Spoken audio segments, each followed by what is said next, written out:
Yeah, right on.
Okay, ready to begin. Thanks, everybody, for joining. I'd like to call to order the meeting of the Finance Committee for May 5, 2025.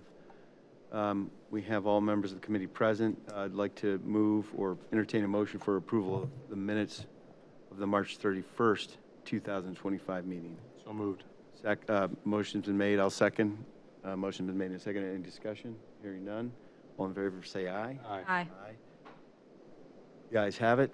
So tonight, we're here to consider the communication in the proposed ordinance for homestead exemption adjustments for water and sewer rates, referred about a month ago to the committee. And We have both the communication and the proposed ordinance on the docket. The communication provides some helpful context. And I know that the city council office was contacted by a resident with this issue, and thanks to the council clerk for pointing that out and being responsive. Committee members, let's see here, who worked on this with it's the council president who's going to join us, but isn't going to join us a little bit later as the lead sponsors. So maybe we could call on the administration, but council members, any opening remarks or thoughts, questions you'd like to highlight? Not at this time. Okay.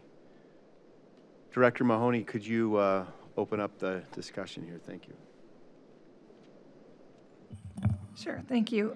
Yeah, actually, I had told Maureen when I started, I had a couple people in my staff had suggested we needed to look at this too, and thanks to the resident for just pushing me a little faster to look at it. So, and just, so currently, one of the main things we do is we look at total income, which the big difference is how much of your Social Security income is taxable. And that, currently we look at total Social Security income instead of taxable Social Security income. So I believe that'll help some residents, depending on their tax status, to more to qualify, in addition to increasing the limit to $40,000, which is what Cuyahoga County uses for their homestead exemption. They receive that information and that dollar amount. The state certifies that to them. So just would like to extend it to, so that they, the residents that now can qualify will be able to pay 75% of their current water sewer rate, in essence a 25% discount, would save them about $480 a year. So that's the short version of it. Thank you, Director Mahoney. I have some follow-up questions, but Law Director, do you have any you want to raise? Thank you, Mr. Chair. Nothing to add to that. Okay, thank you. So just Director Mahoney, to recap or refresh our memories, the current practice prior to the proposed change is, I think I see it summarized in the letter, but we do have this homestead exemption. The homestead exemption is a tax program that goes beyond just the water and sewer rates, correct?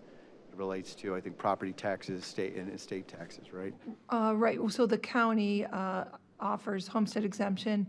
What it does is it makes the first, I believe it's $28,000, yeah, of your property value is not taxable. That's how the county, that's the effect if you qualify for the county homestead exemption.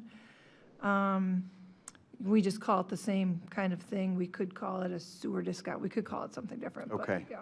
So, but the reason the city years ago when we initiated this program chose that name is we were keen off of a similar qualifying criteria for the property owner. Right, that's correct. Okay, but what we're describing here is there are discrepancies, and the proposal is to make our criteria more generous so that we would be more inclusive and provide more relief to property owners or a larger list of property owners. Would it be more dollars discounted per property owner, or just more property owners might qualify? More property owners will qualify. So I think my calculations were about 100 more is our best guess. We don't know people's total federal income tax guidelines or filings because the city doesn't tax the same way as your federal income tax. So our best guess is about 100 more residents would be eligible for this. Okay, which is not as many as you might think, given the fact that we have, I don't know, more than 17,000 one and two family homes, and I think 27,000 total housing units in the city. So it's relatively modest numbers. Okay, and I'll just note to my colleagues, the city's sewer and water rates have been going up on a pretty consistent clip for some 10 years now, largely driven, I mean, a certain portion of that might be water cost increase passed along to us from other entities, the city of Cleveland, where we buy our water. But I think really the driver is that we have a lot of sewer and water pipeline work to do, both repairs and upgrades. And we've been making a lot of meaningful progress on that, but that comes at a price. So it's fair to say that residents have seen an increase. So this would be a potential way to counter that for some of the income limited or fixed income residents, if members wanted to support that. So I'll throw it out, open a conversation. Committee members? I have a couple questions, if that's okay. Thank you for this explanation, and I just wanted to ask you, if someone were going to apply for this program, does that go through the taxation department? Do they go across the street and they Correct. apply for it over there? Right. Yep, Okay. that's correct. Water, sewer. Water, sewer over there? Okay. And can they apply for both the Cuyahoga County discount and the Lakewood discount? Oh, absolutely. Okay. Yep. And then the last question I had was, you said that, or the mayor, Sarah and Kyle, wrote that this would be an additional loss to the city of $50,000, and I was just wondering where in the spreadsheet that falls out, and that we're not robbing Peter to pay Paul and maybe giving the seniors something extra someplace else, and it's just a wash in the end. So if you could just talk about that for a minute. Well, it would be a loss to the city of $50,000 of income. Unfortunately, there's no other place to get that income from. But again, I believe we should stay with the standards of the county and to give, like, as Councilman Bullock mentioned, a modest amount of people in the city the chance to take advantage of the program. So it's just a straight up loss. It's just not It a, is. it's not a re, Nope, unfortunately, nope. okay, thank you. Okay, thanks, Councilwoman. I see the legislative sponsor, Council President Keppel's here. Want to acknowledge you and give you a chance to speak, but Councilman Baker, did you have some questions you want to chime in with? No, just more statements in that, we should, and I think Director Mahoney did a good job of explaining this, but, this is for folks 65 years of age and older, so folks that are, aging in place, and we have had a lot of conversations with the administration and with the community about what can we do to make Lakewood more affordable for folks on a fixed income and they're aging in place here in Lakewood. And I think, this puts us in line with the way other entities kind of determine these breaks. And it is a modest amount of revenue that we will be not realizing. But I think when you think about what we can do to help folks that are aging in place in their homes that are, on fixed incomes, those are the folks that $500 a year is going to make a really big difference for them. So, I think this is the right thing to do, and thank the administration for working with us to bring it forward, and thank the resident for pointing it out to the clerk's office. Okay, thank you, Mr. Baker. Councilwoman Keppel. Yeah, not a whole lot to add to those sentiments, but my sentiments exactly, that fixed income hasn't kept up with the cost of living, and so this is a way that we can provide some meaningful, some level of relief for those residents who are trying to age in place, or those with a permanent disability, as their benefits, we haven't gone up, but of course we all know that expenses have, so. Thank you. Yeah, and thanks for your attention to this issue. Councilwoman Marks, nothing. How about Mr. Evans? Okay. Let's pivot to the legislative draft itself. So, proposed ordinance 15-2025 would repeal the current wording and then add, I'm just going on the docket, the second docket item, third, rather.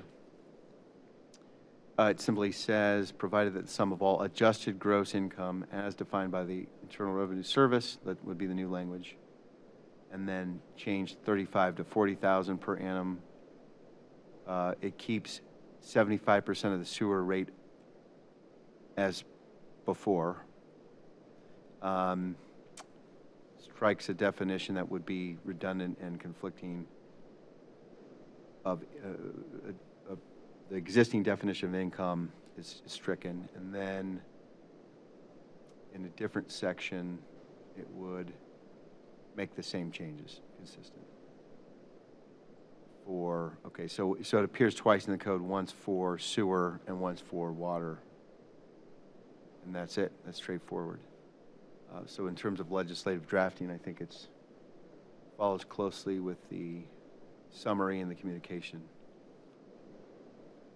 Okay, so, and then just for those, I know the director said it, and those who maybe work through their own taxes might get it, but to be clear for all of us, the tax calculation, the proposal to use adjusted gross income would exclude the non-taxable portions of Social Security benefits and certain deductions, which means that I'm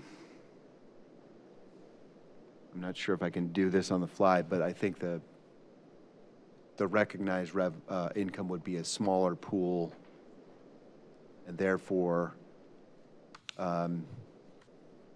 capture that many more households within the criteria to qualify, if I follow. Plus the 35 would be raised at 40. Yeah, that's correct. Yeah, so if someone makes less than $32,000, none of their Social Security is taxable. And then between 32 to 44, up to 50% is taxable. So it definitely, If you made 44,000 in Social Security today, right now, you wouldn't qualify at all, but tomorrow you would count 22 of that, something like that? That's correct. Okay. And then there may be some other things that enter the calculation, but as Right. long as you're below 40,000, you would qualify. That's correct. All right. Well, thank you. I'm going into the weeds here, Councilwoman Strebig. Councilwoman Steiner, I want to make sure you have a chance to ask any questions. Thanks. Thank you. President Keppel, if you wouldn't mind, just, I know there's some language in here, that this is an emergency measure. And if you wouldn't mind just explaining again the difference between that, and I know that we're on our third reading of this document, if you could just talk to that piece again and maybe offer another explanation of that. Thank you. Sure, I'd be happy to. So the emergency measure provision doesn't change. That alone does not mean that we are passing this faster than normally. So in an ordinance, we would typical procedure would be that we would have 3 readings, meaning that it appears on the docket of full council meeting, usually a committee meeting, and then another full council meeting, or it could be in committee a couple times, but it's been on the docket 3 times. And so when it's on third reading, we're still following normal process. The emergency language simply means that it goes into effect once I've signed it and the mayor has signed it, as opposed to 40 days after that. So it just makes it go into effect faster rather than waiting that 40 days. Perfect. Thank you very much. Thank you. Councilwoman Steiner, any questions or points? Okay. Well, then, hearing no further discussion, I'd like to entertain a motion to recommend adoption of the full council proposed ordinance 15-2025. So proposed. Okay, I'll second. Motion's been made and seconded. Any discussion? Yeah, Mr. Chair. Mr. Baker? Yeah, and the council president brought up a good point. I was curious if Director Mahoney had any thoughts on it. The county, does the county tie it to 40,000 or is it to a different number? The county currently goes up to 40,000, but the state could change that. So they go with what the state tells them to use for income level. And that's where a potential thought is, do you tie it to the state number, or do you keep the 40,000, you know? Yeah, as proposed, it's just 40,000, but, you know, as we noticed, it had been 35,000 for the last 12 years. So I'm open to either. Administratively, of course, it's easier to keep it at a certain number instead of changing it every year. And I do think from a public perspective too, to read it in the code and see it's 40,000 as opposed to like, oh, I need to go to some state calculator to figure it out. Right, right. I mean, we can revisit every few years, I guess, or a couple years instead of 12 years. Mr. Chair? Yep.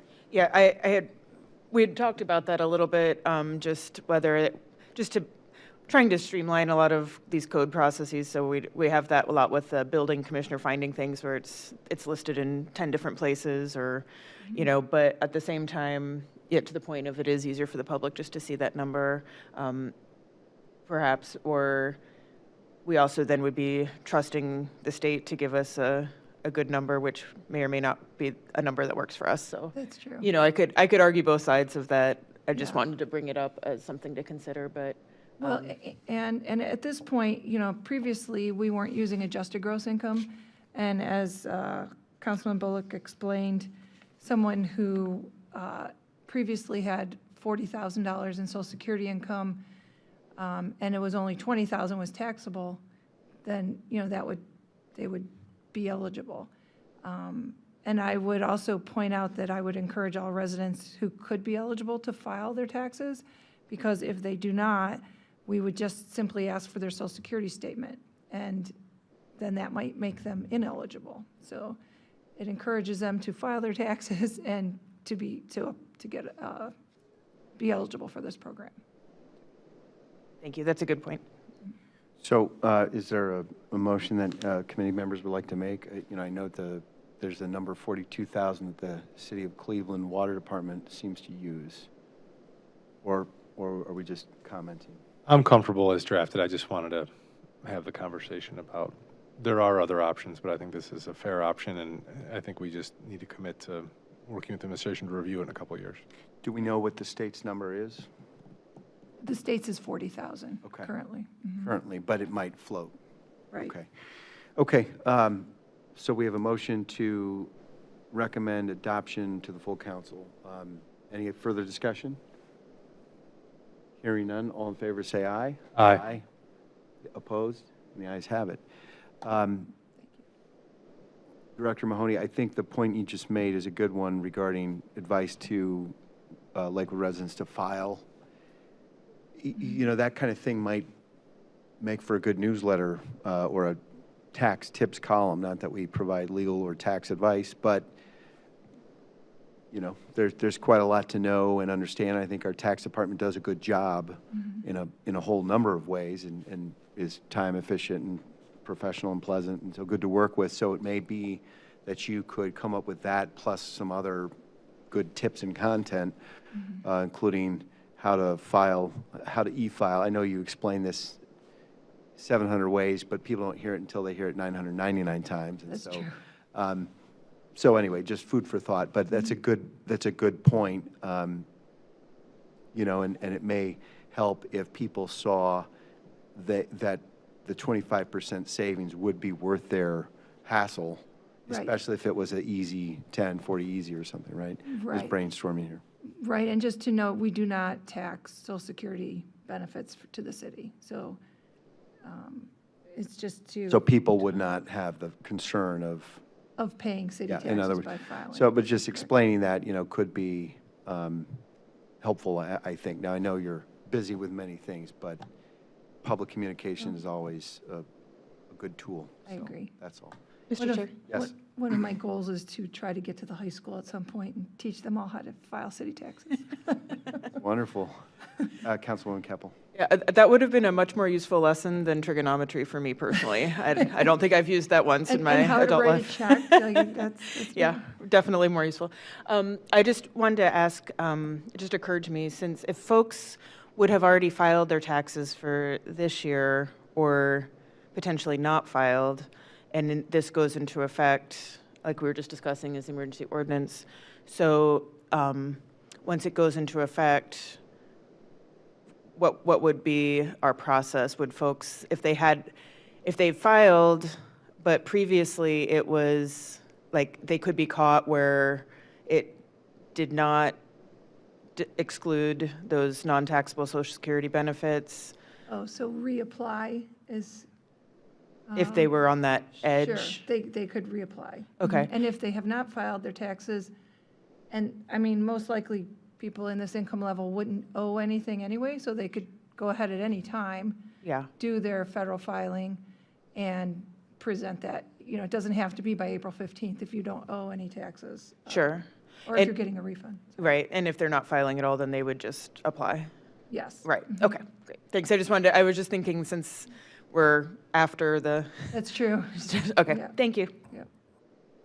Yeah, I agree that financial literacy is something that few of us have until we learn, and sometimes we learn the hard way. So that's another great insight. So, okay, good discussion. Anything further? If not, without objection, the Finance Committee is adjourned.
And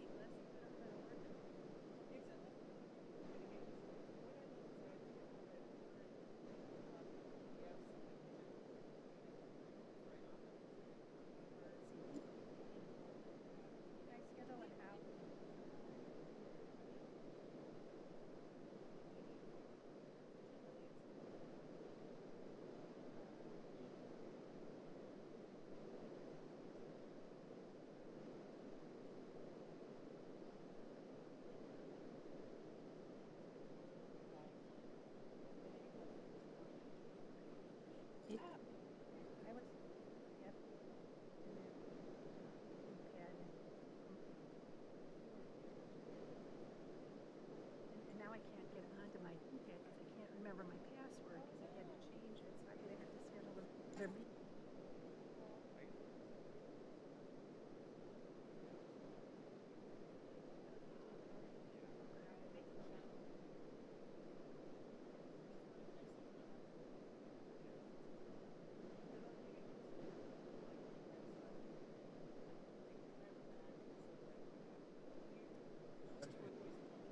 You got the computers all day.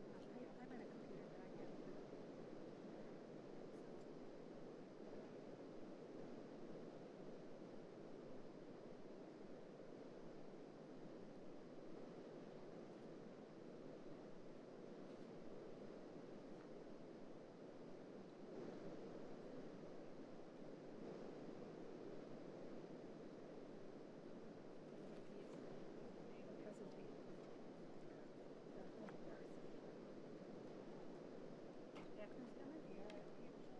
Oh, did they?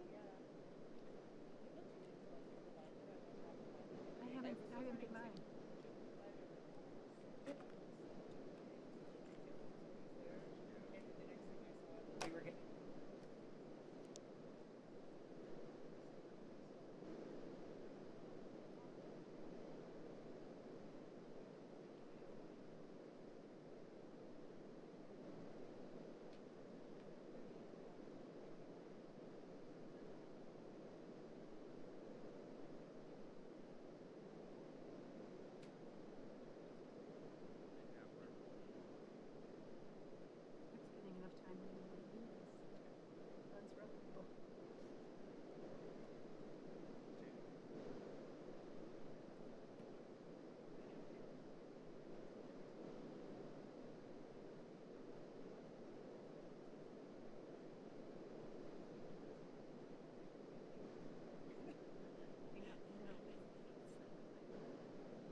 Do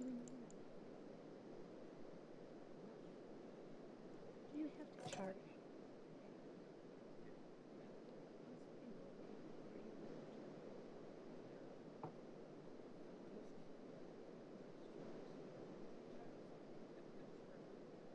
Charges off your laptop.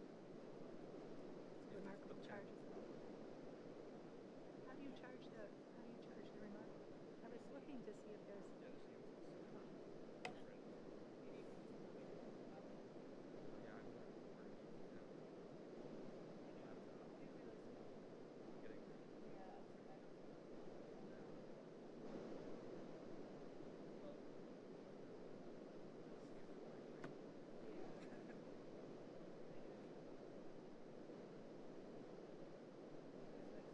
That's my big one.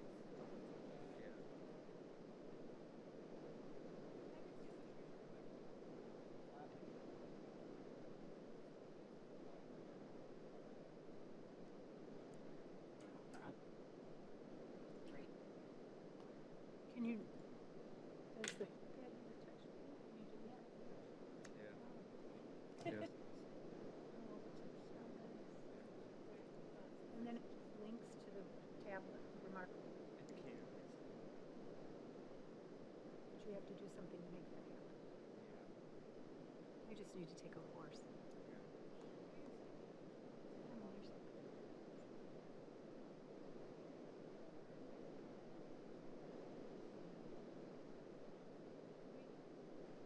Right.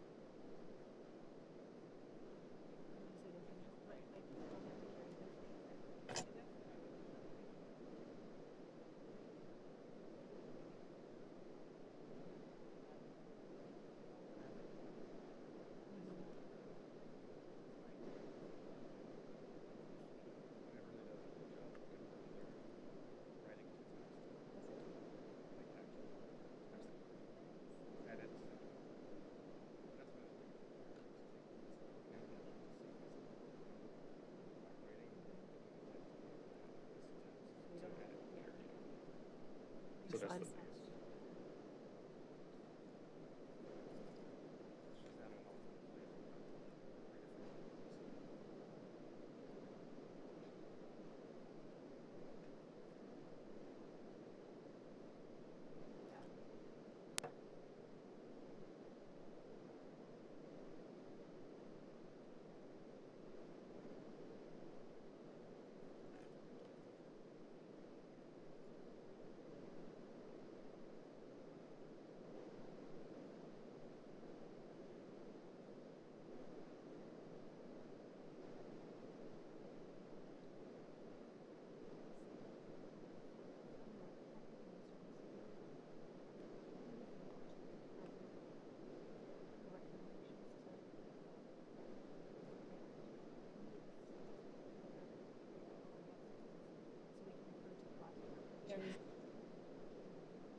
Stay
Okay, we're going to begin the meeting for Health and Human Services.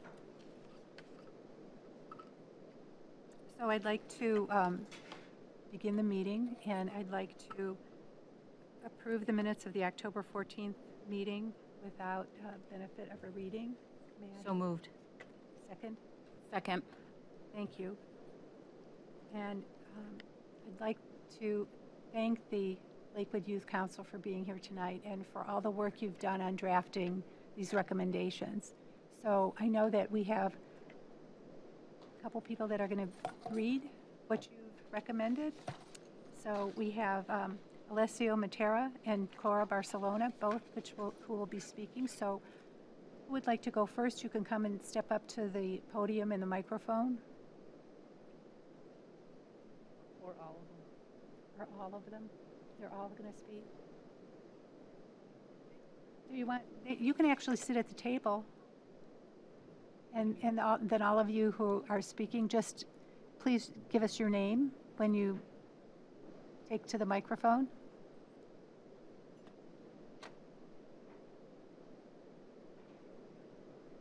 Yeah, there's a microphone right there in front of you. Just press the button until it turns red. Turn it on.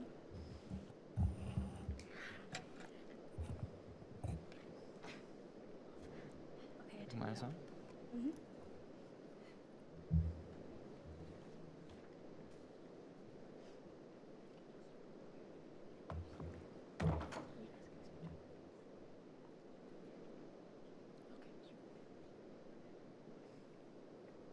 Just give us your name if you're going to speak. Let us know who you are, and then begin. Okay.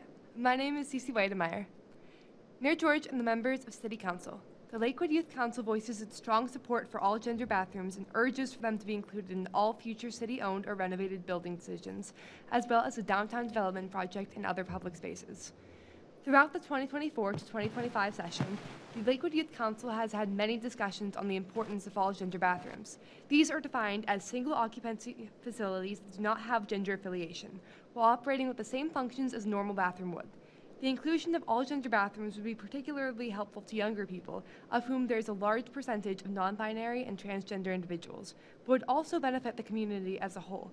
Through careful evaluation, the Lakewood Youth Council would strongly advocate for the inclusion of at least one all-gender bathroom in future city-owned or renovated building decisions. The following points are specifics that support our recommendation. I'm Mel Deemer. All gender bathrooms provide a safe and comfortable facility for non-binary individuals due to their lack of gender association. Individuals that do not feel comfortable in gendered facilities due to their identity may face mental or physical health issues as a result, including losing the ability to concentrate, long-term discomfort, and even urinary tract infections. Los Angeles Times. All gender bathrooms combat the physical harassment reported by 1% of transgender individuals and verbal harassment reported by 12% of transgender individuals when using restroom facilities. American Psychological Association. Changing tables are often missing from male bathrooms, and all gender facilities grant guardians access to this necessary amenity regardless of their gender. In all gender bathrooms, menstrual products may be made readily available to those that require access to them outside of female bathrooms, where they are often exclusively found. All gender bathrooms do not separate disabled persons and their caretakers in a facility if they are not the same gender. All gender bathrooms do not separate children and their guardians in a facility if they are not the same gender. All gender bathrooms efficiently utilize space by not unnecessarily separating facilities based on gender, ensuring all empty, single occupancy stalls are able to be used by anyone. We thank you for your consideration and look forward to working with you regarding this matter. Sincerely, the Lakewood Youth Council.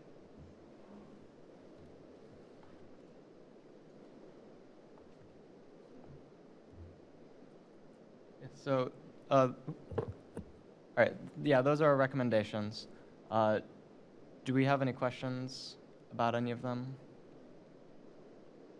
Well, I would ask that you let us know what precipitated this. Was it something in particular, or?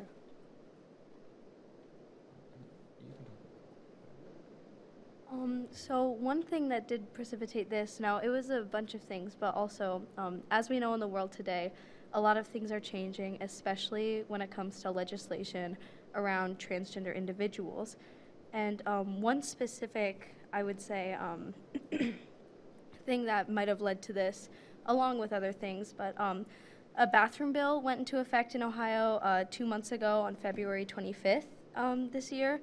It currently only applies to schools, but it does prohibit trans students from using the restrooms that align with their gender.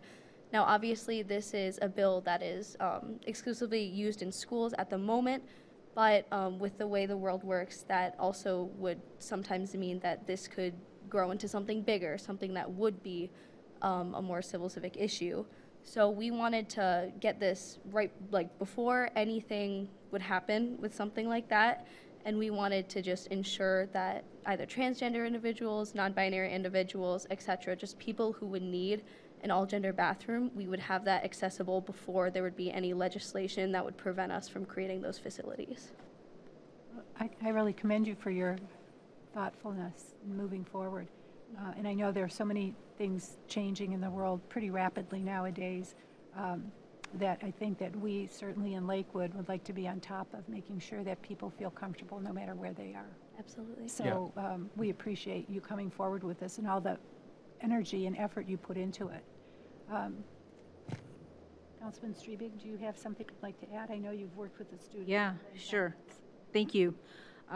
First of all, I'd like to say what a delight it has been the last 16 months working with the Lakewood Youth Council and the great ideas that they bring to the city with the ideas that they see that are going on in their community that we may not see in our community.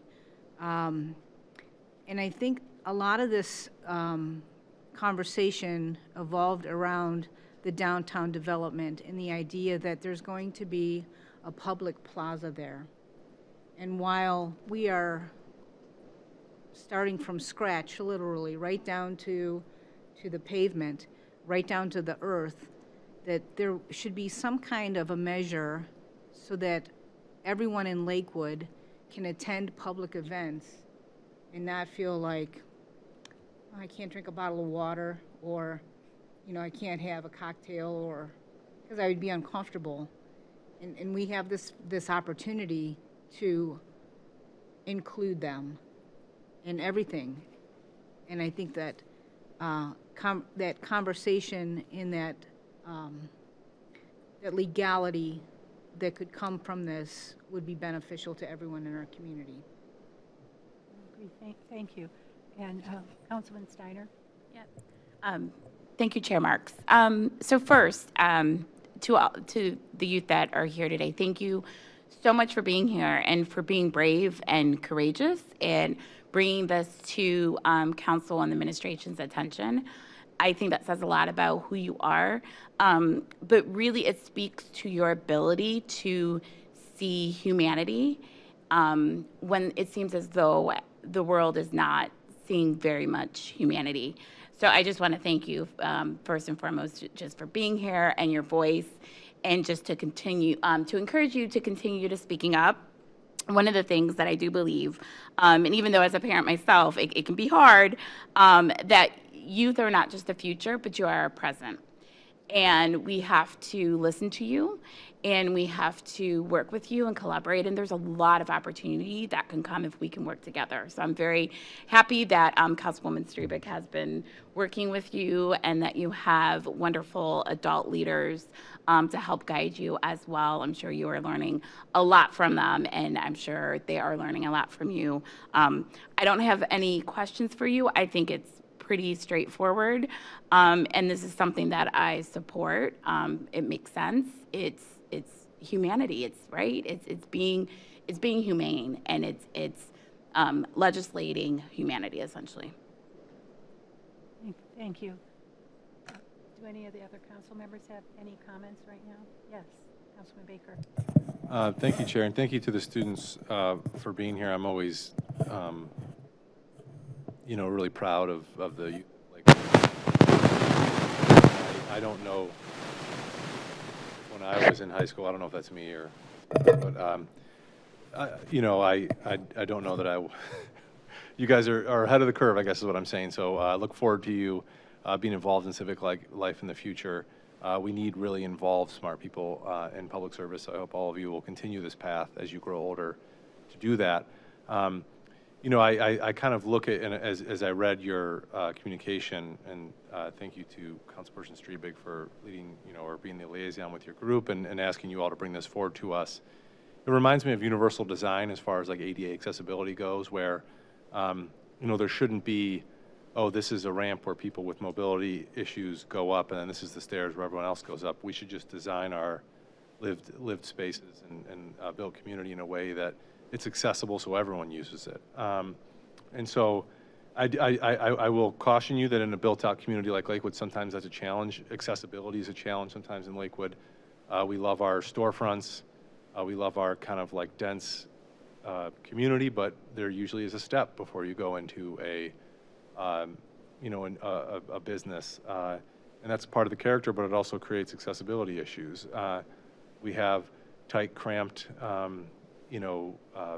and restaurant bathrooms, and so how do we work with the private sector to think about ways in which to incentivize them to do single occupancy bathrooms? And those are some of the things that I don't have the answers to, but I certainly am willing to work with all of you on that. I think it's more of an incentive approach, like as you update your facilities, maybe there's city or outside funds that can help you if you go this way, right? If you do a single use or single occupancy bathroom.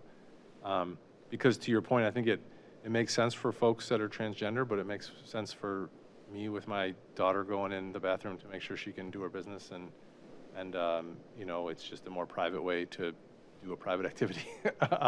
So I really appreciate you all bringing that forward, and I appreciate the advisors, leading you in that way, and I'll certainly do whatever I can do to help see that it's already something, so you should be heartened to know that it's already something that when we talked about the downtown development, when we talked about the public restrooms there, we really pushed for single occupancy restrooms. If you noticed, right down the hall here, we have a single occupancy restroom at City Hall for folks that come to these meetings. So it's something that we're already thinking about it, but it's good to know that the youth of this community is concerned about it as well, and we're going to keep working on it. So appreciate your time. Councilwoman Campbell. Thank you. Thank you all for being here and for your work putting this together. We, as Vice President Baker mentioned, this is something we've been thinking about, particularly as we've talking about the downtown development, and here also at City Hall with Councilwoman Streebig's leadership on that issue. It's something that I think about a great deal as I travel with my transgender child, so it makes it challenging sometimes, and certainly was challenging for them at the high school. And it's even worse now. So thank you for thinking about this. A couple things that, as we talked about, like as Vice President Baker mentioned, I've been thinking about this also in terms of accessibility. We have our ADA transition plan, which is the Americans with Disabilities Act, with making all of our city properties accessible. And to the point Vice President Baker made, that's specifically city-owned properties is what we have the most control over. And, with older buildings of retrofitting things, and it's work that we need to do.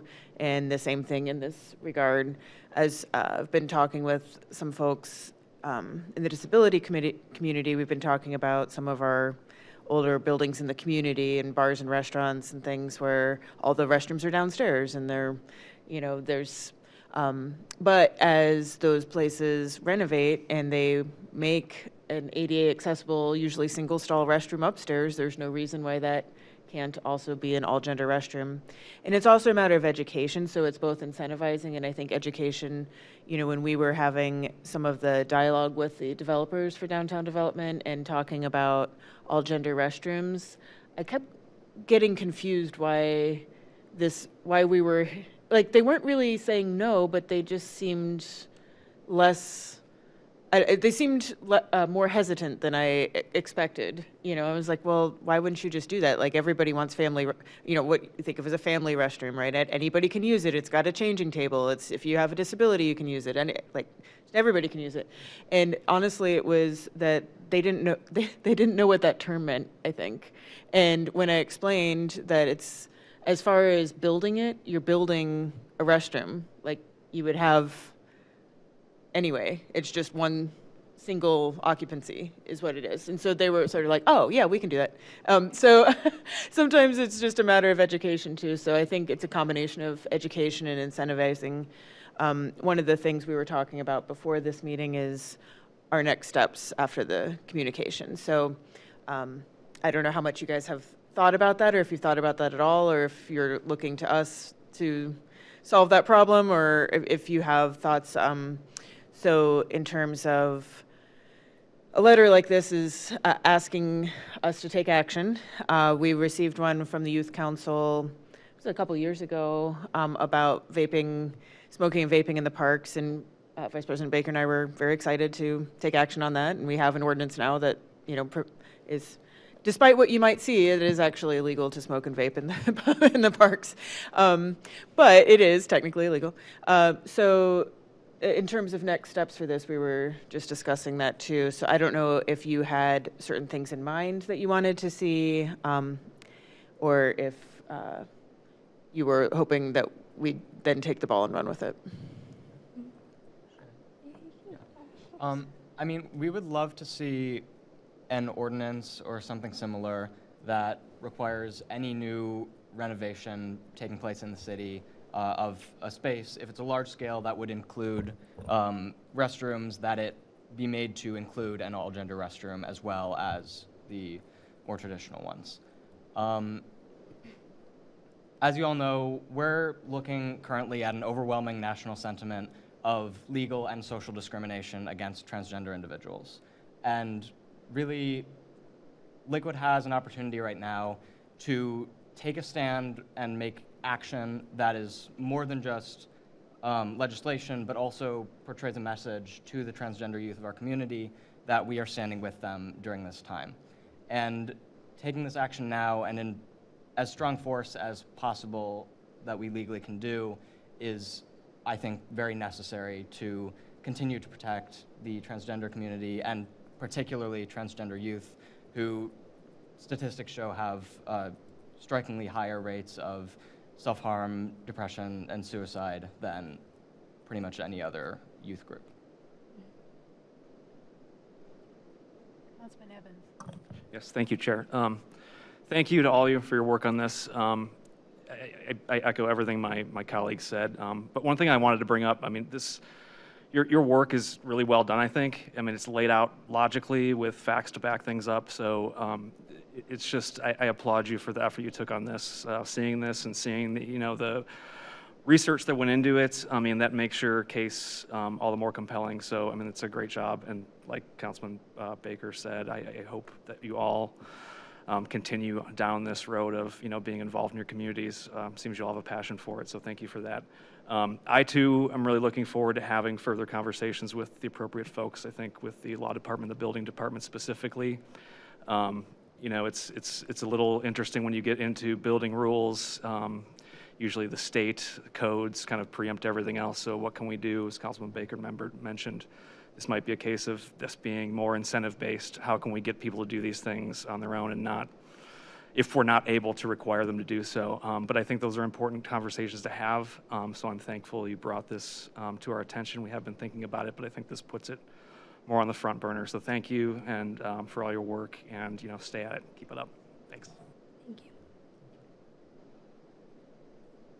Microphone. I do have to say that I'm so proud of you young people for having the foresight to fight for those who can't fight for themselves. It takes a lot of courage to step out under those skinny branches and be decisive with your goals of the society you want to live in. So I just applaud you for that. And I will ask Director Vargo, who's our law director, where we would go from here. Would the law department be able to start to draft an ordinance that would include these recommendations from the Youth Council? Thank you, Madam Chair. I like everybody on council, very impressed by the commitment of you young people and your intellect and how you present an argument with facts supporting them. So inspirational for sure. So we'll definitely look at it, Madam Chair. individual sole proprietors have issues to push back on, including being grandfathered into certain building codes, et cetera.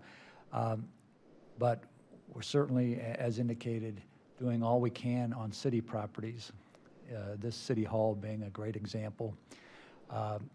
And that would be true of any other place city hall relocates.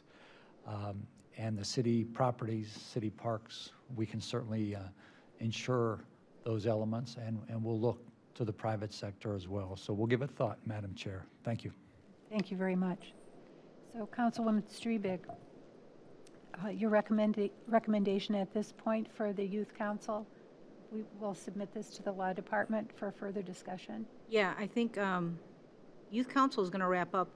There's 2 more meetings, and then they wrap up for the summer and then resume in the fall. So, Mr. Vargo, we have some time to take a look at this and definitely sort through all those specifics, like, okay, we can do this on the public property, we can maybe recommend this on private property with some incentives like my colleagues have recommended, and go from there. And maybe we end up with 2 ordinances, right? One for public and one for private, and we can go from there. But I do think that there's a sentiment that even if it's private property, that if they're renovating that property in the city, that, you know, with the building department, there should be some requirements to consider it. But there also has to be an understanding too that if it's absolutely not financially possible, right, that we have to have some give and take on this. So we would like to see some recommendations from the law department on how we could word this, and if there's any precedent anywhere else in the country where people are writing ordinances of this type. Thank you. I think it's important to remember too, I mean, we all fly on airplanes and they only have 1 bathroom for everybody to use. I mean, it's not so unusual to think of including everybody in those spaces. And I had a husband who had mobility issues, and there were many times that we had difficulty getting into restrooms, not only because they were not ADA accessible, but I would have to assist him in a bathroom, and sometimes I had to go into the men's room because that was the only one that was available. So, and if he went into the ladies' room, it was also uncomfortable for him. So I think this is a very important issue to address, and I just applaud you again for bringing this forward and having the courage to speak out to the society you want to live in, and keep that good work up. And I know we have some other people in the audience. Do you want to speak to this issue? You're certainly welcome to come up to, I'm sorry?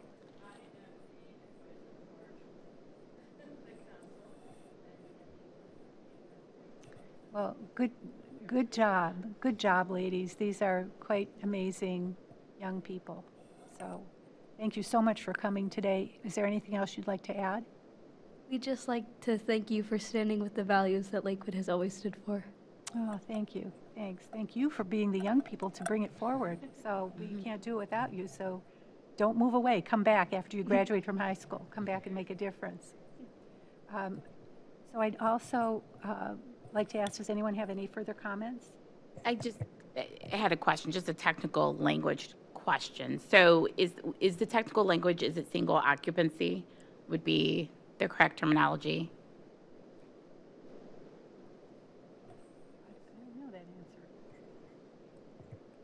I think that would be, I think there's a couple different answers to whether that's correct or not. So single occupancy is probably what would be in building code.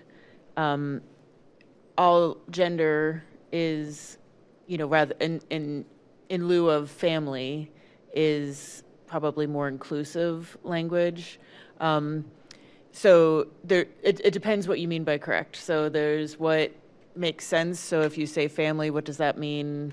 That has some, you know, although that's more familiar to people. So that sometimes, like I was saying about working with developers, of explaining, like, if I call it a family room, family restroom, they know what I'm talking about. So,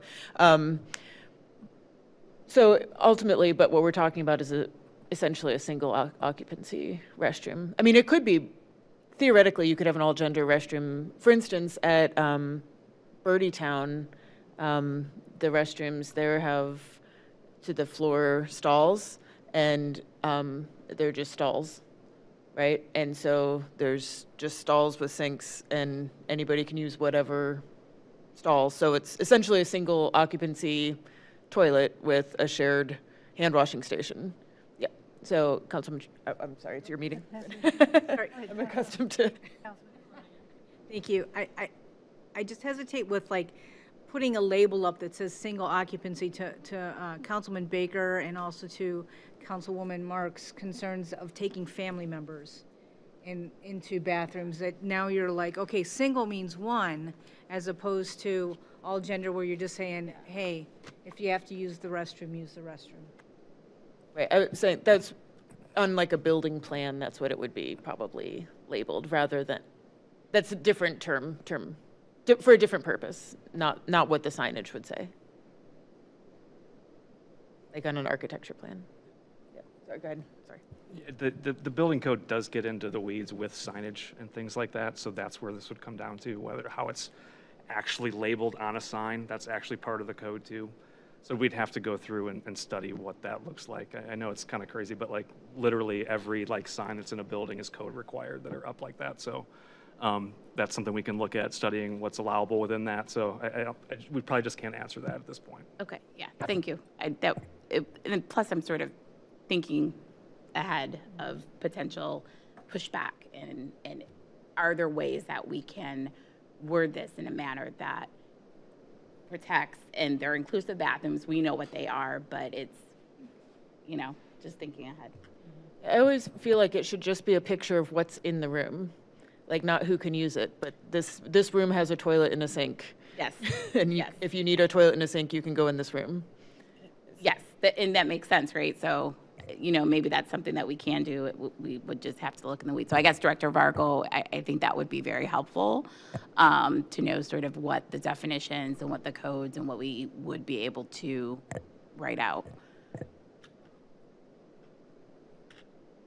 Any other comments by Councilman Bullock? Any comments?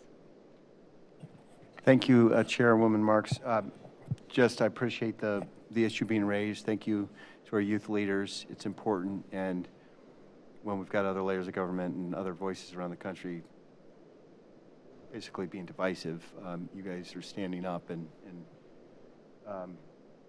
inviting us to join you in that and be thoughtful. So I look forward to the proposal that comes from this. We don't have a proposal tonight in legislative form, do we? No. But we intend to follow up, and I look forward to supporting that. Thank you. Thank you. And I would just like to say, I want to have extreme gratitude to Councilwoman Strebig, who spent so much time with the Youth Council. Your dedication to council just overwhelms me. They're lucky to have you leading them and directing them to be future leaders in this country. So thank you very much for your hard work. And thank you all. Come back and see us in September. By then, I'm hoping that Director Vargo has some things put together that we can continue to have this dialogue with. So thank you again. Keep coming to council meetings. Be an active voice in the community to keep us on our toes and to keep us a great place to live. Thank you very much for coming. And if there are no more comments, we can close the meeting. Meeting is adjourned. Thanks again. Thank you.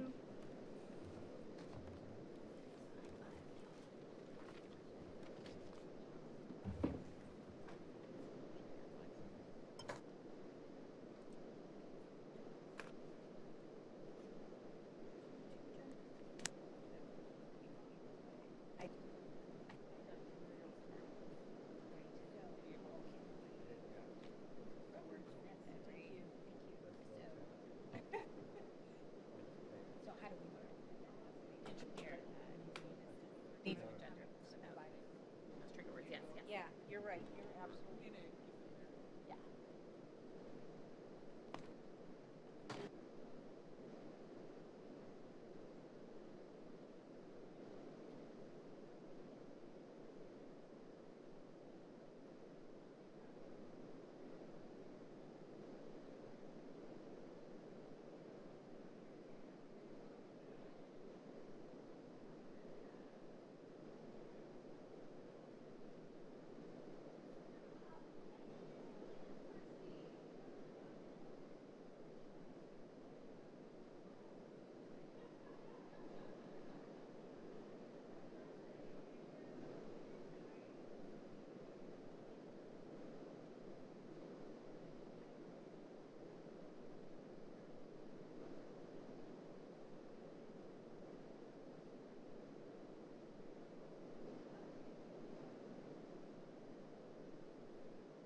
All right, we will call to order the May 5th meeting of City Council. If you're able, please rise for the Pledge of Allegiance.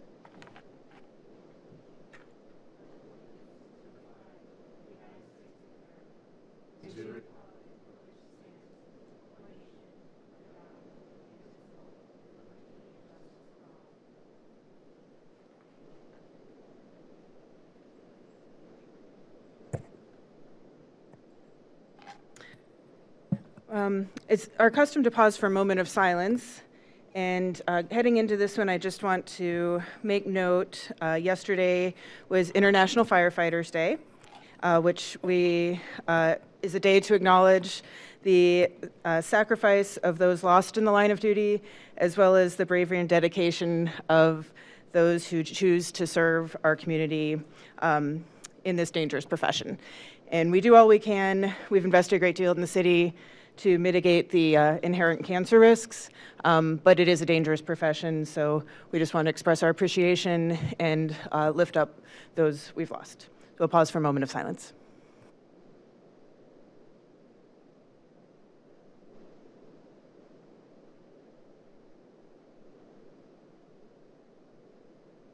Madam Clerk, please call the roll.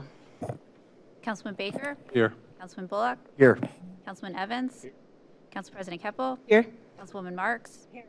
Councilwoman Hamilton Steiner? Here. Councilwoman Strubing? Here. Reading and disposal of the minutes of the regular meeting of council held April 21st, 2025. Move to approve without the necessity of a reading. Second.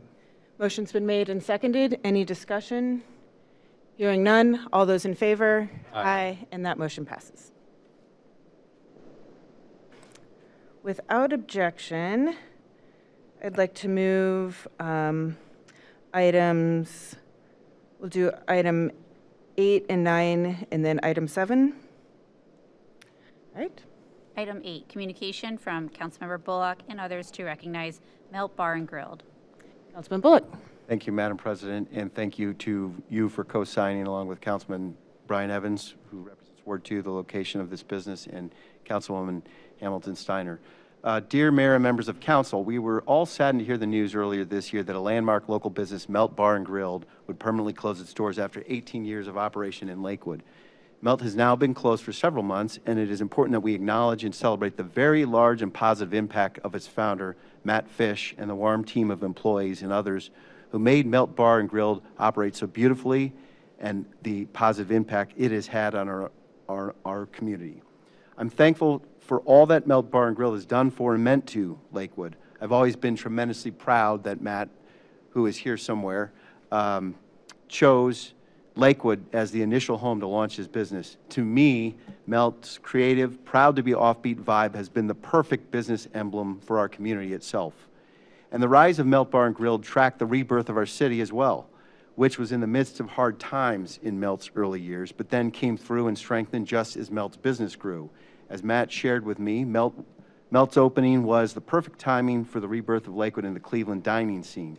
It's safe to say that Matt and his restaurant inspired other creative businesses to take the risk of opening and likewise locate in Lakewood.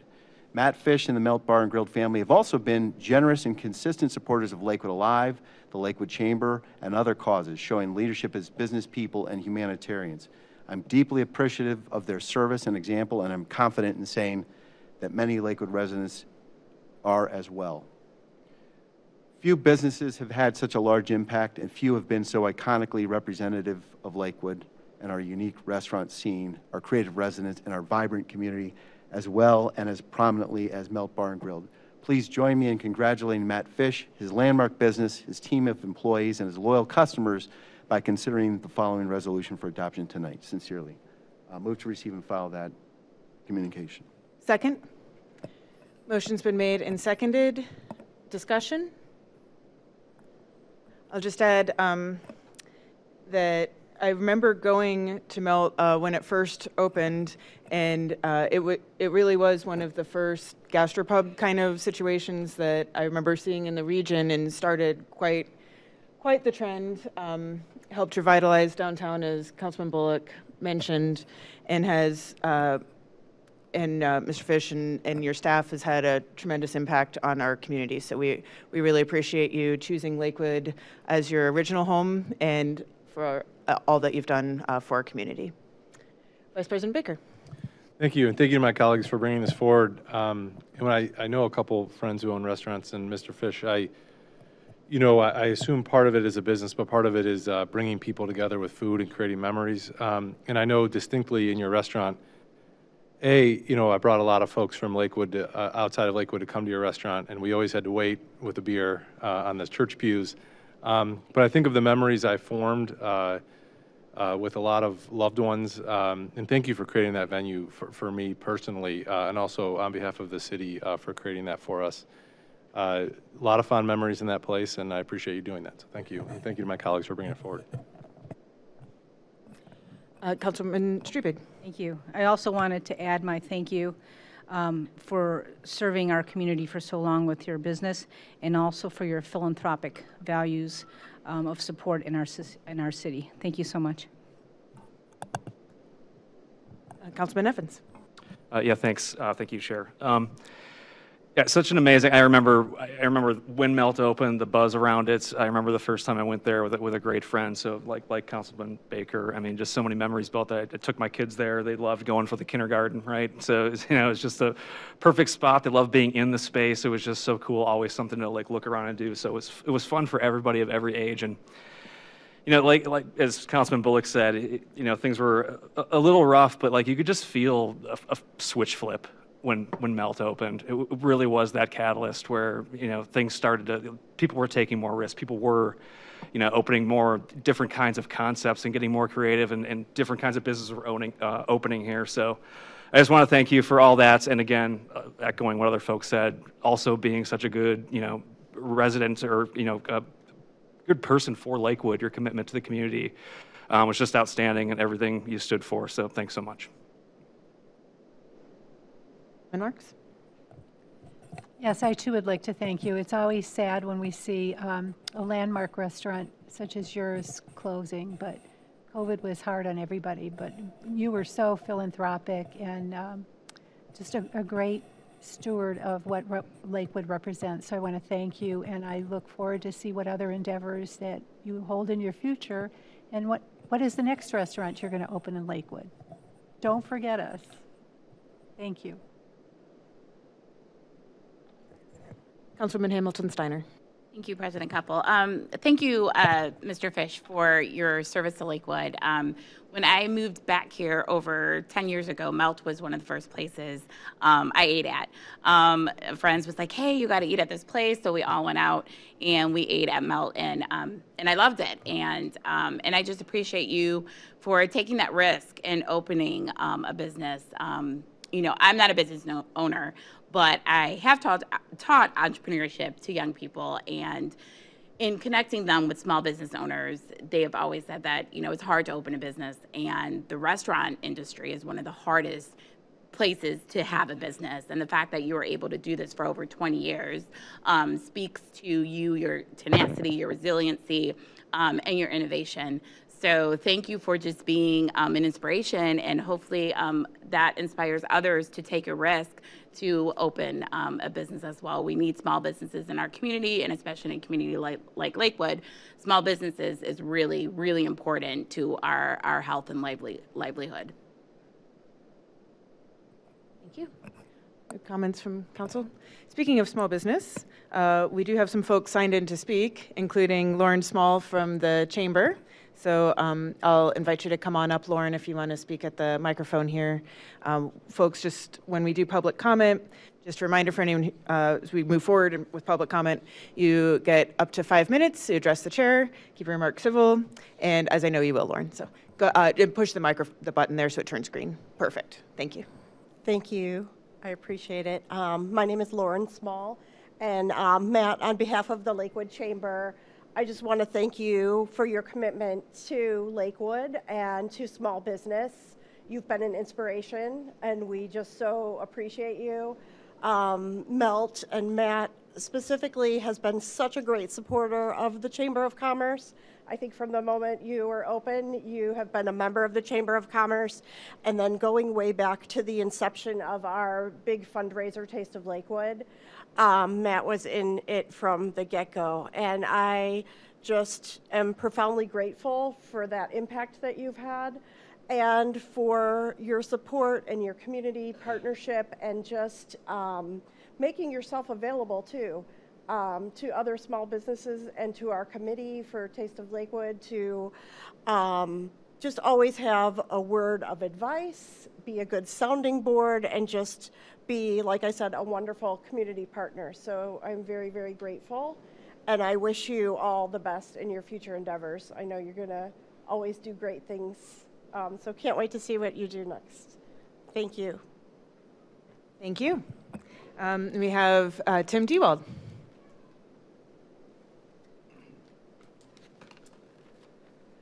Thank you very much, members of council, Chair Keppel. I'm here in my capacity as being on the board of Lakewood Alive. Of course, Matt and Melt has been a huge supporter of the organization over the years, and we are very appreciative of that and the philanthropic involvement. I'm also here as my character, Timmy Meltdown, who was promoted the event for many years. I was asked to appear in the short shorts and the yellow T-shirt of that, but I don't fit into it anymore, partially because of Melt. So that's a different discussion for a different day. But yeah, I would agree with all the comments that were expressed tonight. The only other thing that I wanted to hit on was this idea that when Melt really reached its level of fame, I wasn't living in Lakewood or in Ohio at the time, and every time I came back home to visit family, it was always, we got to go to Melt. We got to take you to this place called Melt.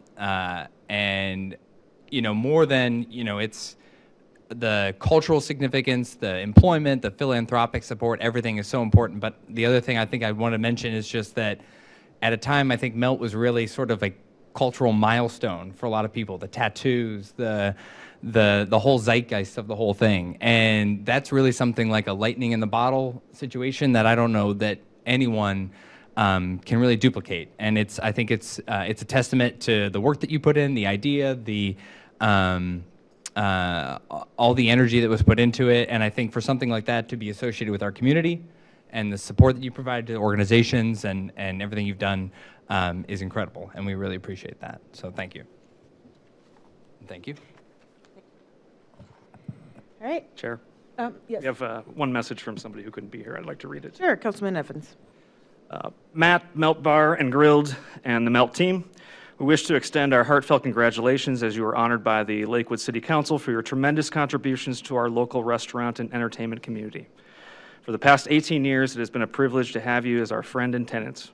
Your passion, hard work, and commitment not only to build a successful business, but also help energize and shape the character of our community. We deeply appreciate the trust you placed in us over the years and the positive impact you made on our neighborhood. We are very sorry to see you go. As you close this chapter, please know how much we admired your efforts and wish you all the best in the future. Thank you for being such a valued part of our Geiger family and our Lakewood community. Sincerely, Chaz and Gordon Geiger. Thank you. All right, that's everyone I have signed in to speak on this topic. Was there anyone else who wished to speak? Mr. Fish, did you want to say anything? You don't have to, but you may if you wish. Okay, come on up.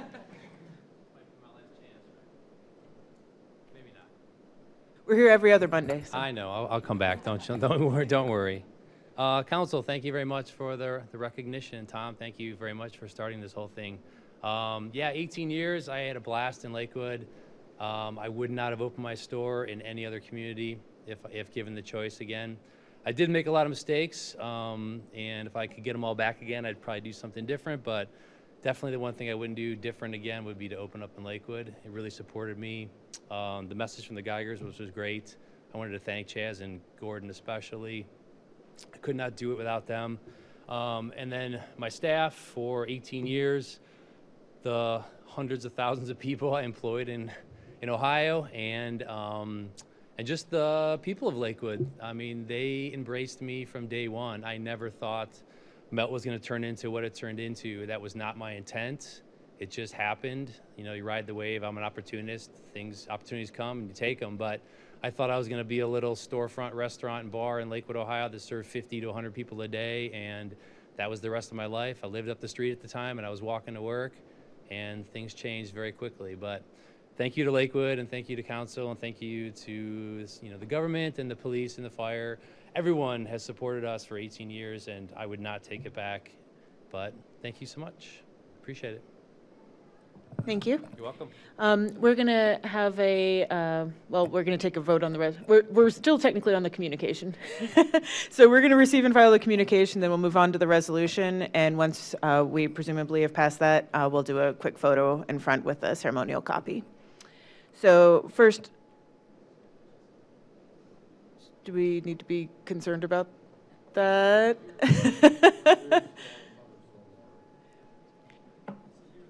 All right. Yeah, right. All right. All right, so this is a test of your emergency system. So we're good. All right, so first I will, we already moved to receive and file the communication. So on the motion to receive and file the communication, all those in favor? Aye. And that motion passes. Item 9, Resolution 2025-20, a resolution to recognize the achievements of and honor a landmark Lakewood business, Melt Bar and Grill, for its impact on the business sector, years of successful operation and community service. Move to adopt. Second. Motion's been made and seconded. Any further discussion? Madam President, Councilman Bullock. to just read a couple of highlights listed in the text of the resolution, not the whole thing, but Melt Bar and Grill achieved the following important benchmarks and recognitions. It opened in 2006. It was voted Best New Restaurant in Cleveland Magazine in 2007, and voted Best Restaurant many other years, 2011, 12, 13. Matt Fish was the Small Business Person of the Year for Ohio in 2015, the Lakewood Business Person of the Year in 2012, Top 50 Hot Breakout Brands, National Restaurant News 2013, one of the best sandwiches in America, Esquire Magazine 2008, Diners, Drive-Ins, and Dives, Food Networks twice, 2010 and 19, Man vs. Food Travel Channel 2010, Food Paradise Travel Channel 2012, appeared and features on the Today Show in 2013 for National Grilled Cheese Day, which is a great day. 13 locations in 18 years of business, and employed tens of thousands of people in Northeast Ohio and beyond over that time. So a really proud accomplishment. Absolutely. Thank you. Any further discussion? I'm sorry, Madam President. Councilman I do have Bullock. one more thing. I don't have a tattoo of Melt, but we do have cake. So there's a cake over here. I don't know if we want to cut and share it, or you just take it home for your kids, but maybe, Danielle, you could show that in a second. Thank you. Thanks. Yep. All right. So we're going to, after we take this vote, we'll, Mr. Fish, if you want to meet us in front, we'll do a quick presentation and a photo. And anyone else who wants to join, you're very welcome. All right, so the motion to adopt the resolution, all those in favor? Aye. And that motion passes. Right.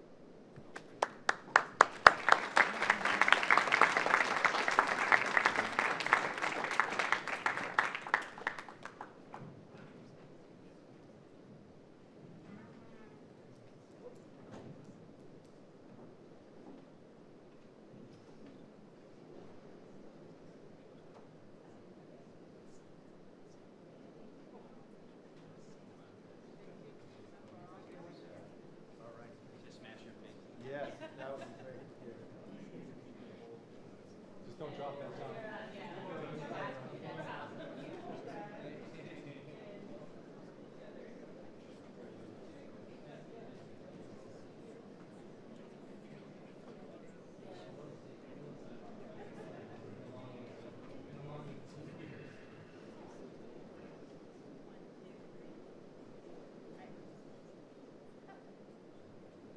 Can I take one more?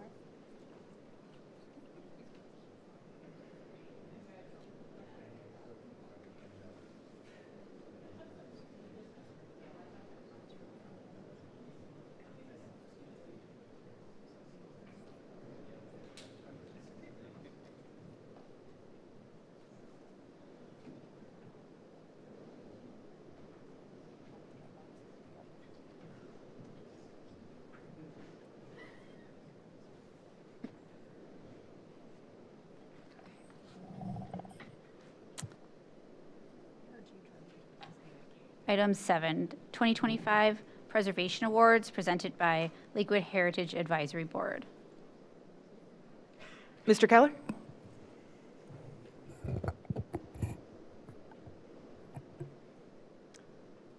Hi, thanks. I'm Peter Ketter. I'm chair of the Lakewood Heritage Advisory Board. So I get the privilege of presenting our 2021 Historic Preservation Awards to you. Next slide, please. So we traditionally present these awards in May. May is National Preservation Month. So just a way of celebrating that here in Lakewood, where preservation is such a significant part of our community. So it's again a national effort that's run by the National Trust for Historic Preservation, but this is our local acknowledgement of that.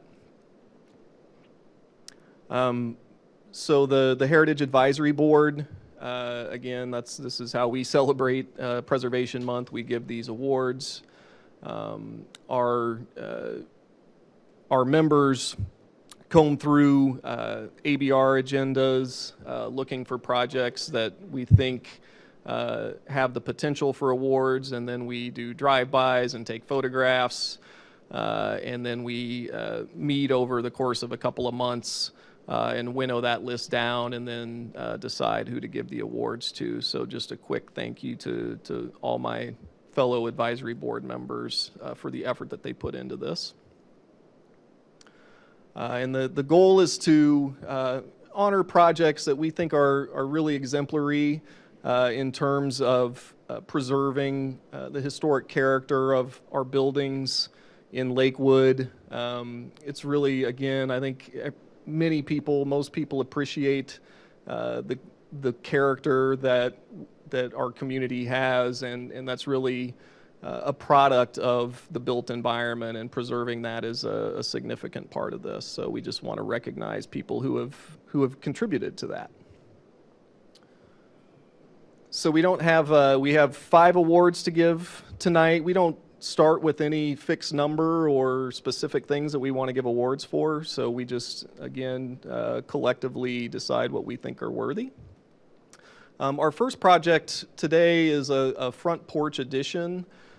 So Brian Grady and Kristen Gibbs are the owners of this house at 17401 Edgewater Drive. So this is the house prior to the front porch addition. So as much as we all love our front porches in Lakewood, not every house came with one originally. And so this is an example of a house that did not have a front porch. It was built in 1936. You see obviously a very attractive house, but it was lacking a front porch, and clearly the owners wanted to take advantage of the front porch. So the next slide. I thought this was a good example too, just to highlight the work that ABR puts in and the work that the homeowners and the designers put in the process. So this was the original design of the front porch that went before ABR, which was very nice, but ABR had some suggestions. And so if you go to the next slide, the homeowners and the designer put in effort to look at a lot of different options. And if you go to the next slide, you'll see the one that they settled on and that ended up getting the ABR approval. And if you go to the next slide, you'll see the finished product. So again, really nice example here of respecting the materials and the scale of the home. You see kind of the roof line just extended out with the brick arch, mimicking what was there over the front door, adding a nice cover over what was an exterior patio to create this front porch. So just a really nice example, again, of adding a front porch where it didn't exist, but in a very compatible way that respects the character of this house. So yeah, just want to honor them. I don't know if we want to present the certificate now, and are the owners here? Hi, please come up.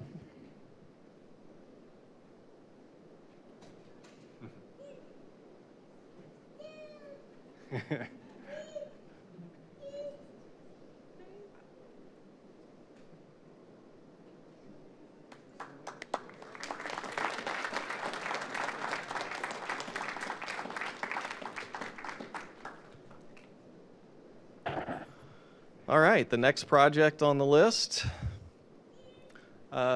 is a historic home rehabilitation. This is at 13963 Lake. Lawrence and Jennifer Fiesel are the owners. So you can see the home here, and really the front of the house wasn't affected at all. This is built in 1922, and if you look at the picture on the right, that shows what was a screened-in porch over the top of the garage. And so another common issue in Lakewood is wanting more space and needing to enlarge the house. And so in this scenario, they ended up enclosing and converting the screen porch on the second floor into an enclosed addition. So you can see the finished product here. And actually, the roof line, which is different than what was there on the porch before, is actually following that kind of Dutch gable that is on the main house. And you can see as it goes back to connect to the main house, they're just sort of extending that existing roof line out. So a really nice way to add space. It's actually a pretty large area that was added there. But again, with respecting the character of the house, and this is something that if you were walking by on the street, you wouldn't even know that this had happened, which in a lot of cases is a good approach to preservation. So I know they sent their regrets, but wanted to honor that project, and we'll make sure they get their certificate too. Another home addition. This is owned by Jason Schachner and Michelle Murray. We did not know it was a former council person's house when we gave them the award, so there's no nothing to that. But this is at 15703 Lake Avenue, built in 1924, very nice brick house. And you see on the rear, the garage just had a flat roof, and again, clearly needed to expand. So if you can go to the next slide, you see the completed addition. So really, again, from the street, very little impact on the front, and even on the side, the garage is very similar, just extended up. The materials are very much consistent with the historic house. Really blends in very well. I think there might be another photo. Yeah, so that's a good angle to kind of see again. It's the addition is clearly compatible and consistent with the historic house. So again, another way to add space and improve the property while still respecting its historic character. So there's Jason.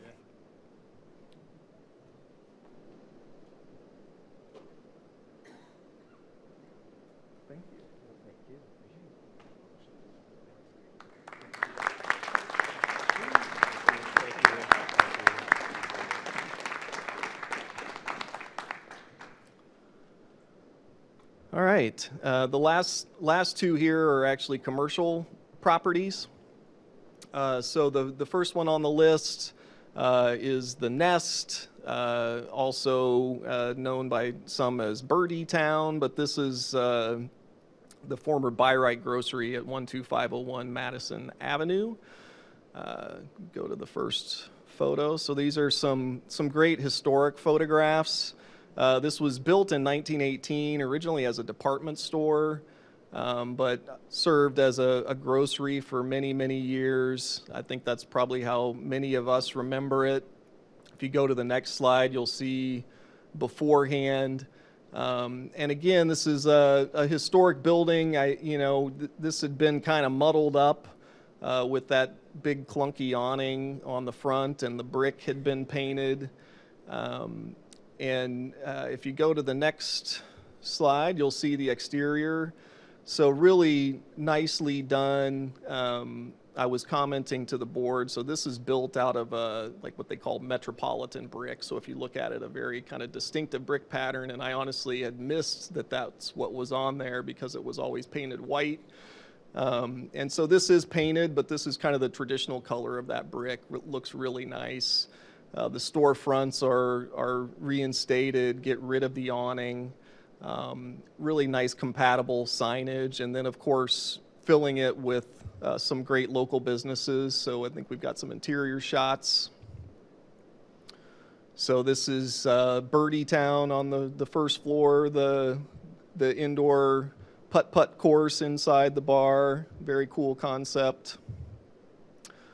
And there's a retail space, and then also the Heyday Collective, a salon on the upper floor. So really great use of this building. There's also a Phoenix Coffee Shop in the little piece at the bottom. But just a great project, a really dramatic transformation, another important contribution to the Birdtown neighborhood, and just kind of the commercial building stock in Lakewood. So is Jim here?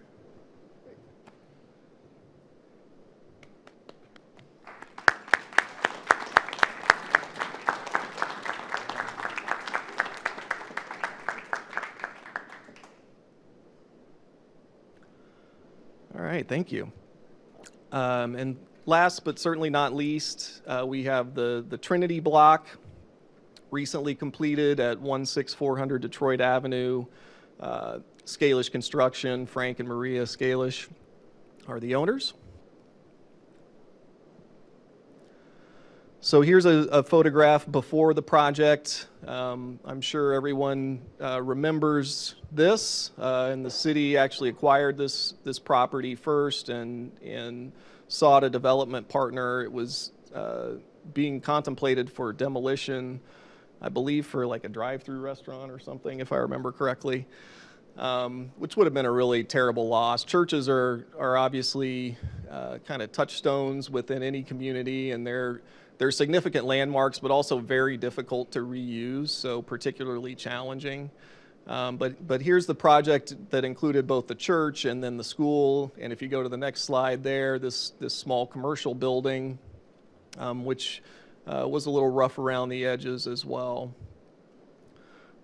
So really a great transformation. Again, it doesn't look a whole lot different other than being really significantly improved, but the character, all of the architectural features are still clearly celebrated. Really nice rehabilitation and adaptive reuse. So the school building has offices in it, including Scalish Construction. If you go to the next slide, you can see the office building there on the right, what's now the office building.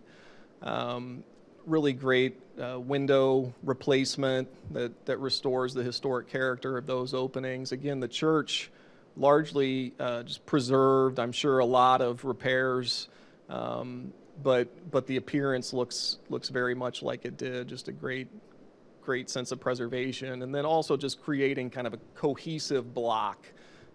So with the public space, and then if you go to the next slide, the interior of the church, again, very difficult to repurpose churches just because they're such special purpose buildings, but really creative use here to have a gym that preserves the volume and all those interior features, but still makes it a productive, viable use for new generation. Next slide. And this commercial building also, just a really nice rehabilitation. You see the storefronts brought back in a very sympathetic way, very consistent with what you would see in a historic storefront in Lakewood. And then, again, great home for small businesses, whether they're local or national chains. They're all drawn to this location. So really great use of that space. So wanted to, oh, and there's an interior shot. Again, just kind of gives a sense that even this small commercial building got a lot of attention and care, just a really well-planned and well-executed rehabilitation. So Frank, Maria, thank you.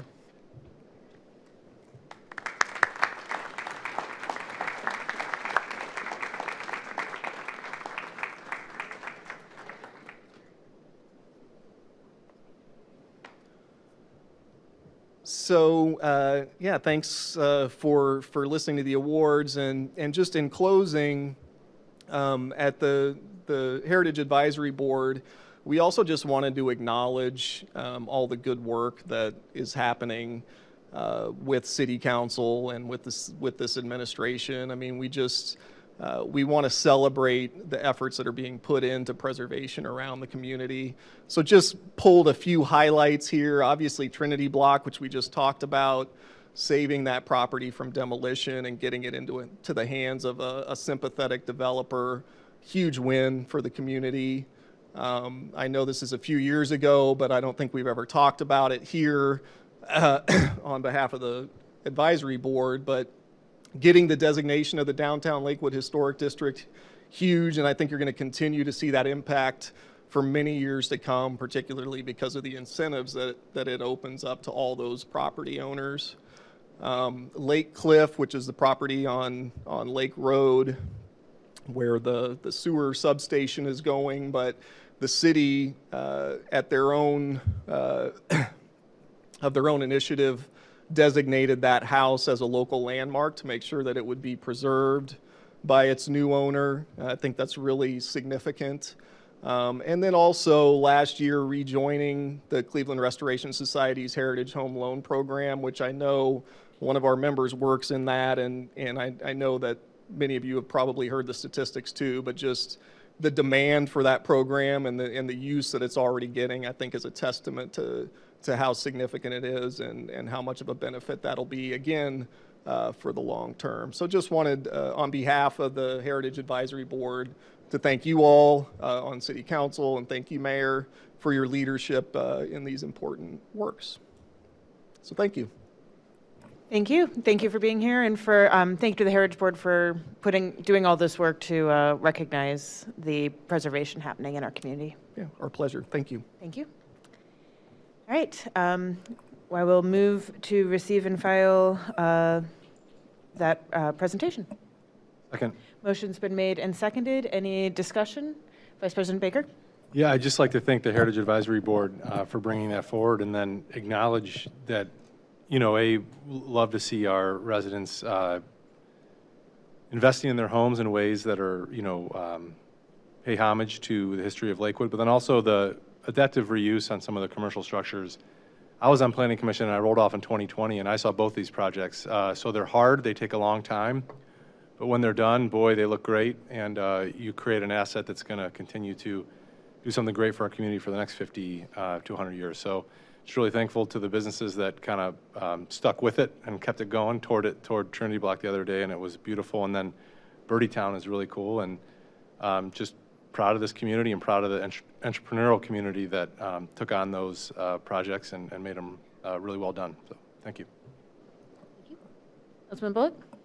Thank you, Madam President. I really, Councilman Baker said everything I was going to say, but I'll just emphasize. I mean, first of all, to the Lakewood Heritage Advisory Board, you guys really do a good job, and you help us to remember annually that we want to engage in high-quality historic preservation. And so I think it helps that you're here to celebrate, and you teach us. I learn a little bit every year, and it's good that the property owners who, you know, there's a lot of work and expense and hassle that goes into it silently behind the scenes before they come here today for a celebration. So thank you for providing that positive reinforcement. And then as both of you have said, you know, hats off to the homeowners and the business owners. And I haven't had a chance to be over to Birdie Town. I look forward to that, but that's a tremendous tremendously sharp interior and exterior, and I look forward to enjoying your business. And then, of course, Frank and Maria, look forward to being a customer to multiple of your businesses, and you're opening soon, so I look forward to that as well. Thank you. Thank you. Other council members? Councilman Evans? Yeah, thanks, Chair. Thanks, everybody, for all the hard work. To the board, Lakewood Advisory Board, for, I mean, just keeping these things, top of mind and celebrating these great projects that our residents and business owners are doing. It's so important. I do want to highlight one thing that Mr. Ketter said that I think is important for a group that probably doesn't oftentimes get a lot of credit. Our boards and commissions here they're not just something to kind of navigate around or to be worried about. They're actually a resource. So I thought it was great that you highlighted how that one project, it started off really good, and just by back and forth working through the board process, it turned out to be great. So it highlights the work of them. There's nothing to be afraid of. They're a resource. Take advantage of them. But thanks to everybody for the great work. I've too been into Birdie-Town and the Trinity Block, and they're just both really fantastic reuses of some great buildings, and are just they're stunning to walk into. So if anybody has a chance, please. Thank you. Thank you. All right, any further discussion? Hearing none, on the motion to receive and file, all those in favor? Aye. And that motion passes. Item 1, report from Committee of the Whole and joint meeting of Committee of the Whole and Planning Commission held April 28th, 2025. All right, colleagues, we had 2 different meetings. And also, folks, if you were here for anything that we've already done, please feel free to leave if you want to do something else with your evening. It is not rude, so carry on. Not you, Chief. You got to stay. All right. Good try, though. Good try. All right. So we had 2 different meetings on April 28th. The first was Committee of the Whole, which we had guests from Legal Aid. We talked about our continued partnership with Legal Aid, the success of last year's allocation of ARPA funds to allow for representation of tenants in housing issues, to make sure they have safe housing and to resolve disputes. We also discussed all of Legal Aid's services to the Lakewood community, that they represent civil, not criminal cases, and can represent those who are up to 200% of the federal poverty level. We discussed the brief advice clinics, their expanded presence offering those here in Lakewood. There'll be upcoming opportunities at the Lakewood Public Libraries, Madison and Main Branch, as well as others that we'll be scheduling in each of the 4 wards. We also discussed their hotlines, both for tenants issues as well as general representation, and our continued partnership as we move forward in working to make sure that folks are educated about their rights and have access to quick advice clinics as well as representation. The second meeting that evening was the joint meeting of Committee of the Whole and the Planning Commission. In that meeting, we had 2 items of legislation scheduled to be discussed. The first was Ordinance 16-2025. That is the Complete Streets Ordinance, which is discussing infrastructure and our process around those projects. We discussed at that meeting, we had a very thorough and productive conversation with the Planning Commission members, with the administration and council members, going over the proposed outline in that ordinance jointly introduced by Mayor George, Vice President Baker, myself, and Councilwoman Streebig, where we discussed how that ordinance would have a Tier 1 project for any transportation project that involves a route intersection cross-identified in the active transportation plan, and a 2-tier project system for all other transportation projects. And we kind of got into the details of that. It was very helpful to think about how all the different parties would be affected by the legislation. We discussed different elements of that. We all discussed how there's more work to do. We also had a significant amount of public comment. We tried to address some of the concerns about some language in the ordinance that has the standard emergency language, section, we're not tied to that, but clarified that the emergency language just means that once that ordinance is adopted, it would go into effect as soon as it is signed, as opposed to 40 days from signature. But it is in no way speeding the process along or rushing it, as the ordinance has been worked on for, was introduced almost a year ago, and Vice President Baker's been working on it for years before that. So it's an ongoing process. We want to make sure we get it right, and we're going to continue to collaborate with the administration, the Planning Commission on that work, as well as hearing from members of the community. As you know, that stayed in committee, so we expect to continue to hold more committee meetings on that, joint meetings with the Planning Commission. The robust conversation that we had on that ordinance meant that we ended up deferring Ordinance 17-2025 for future conversation. That is the ordinance regarding the Complete Streets Education Advisory Board. So we'll look forward to scheduling future meetings with the Planning Commission and the administration and continuing to work on those pieces together. So I will move to receive and file that report. Second. Motion's been made and seconded. Any discussion? We have 2 comments. Well, not on the report? Okay, yeah. Okay.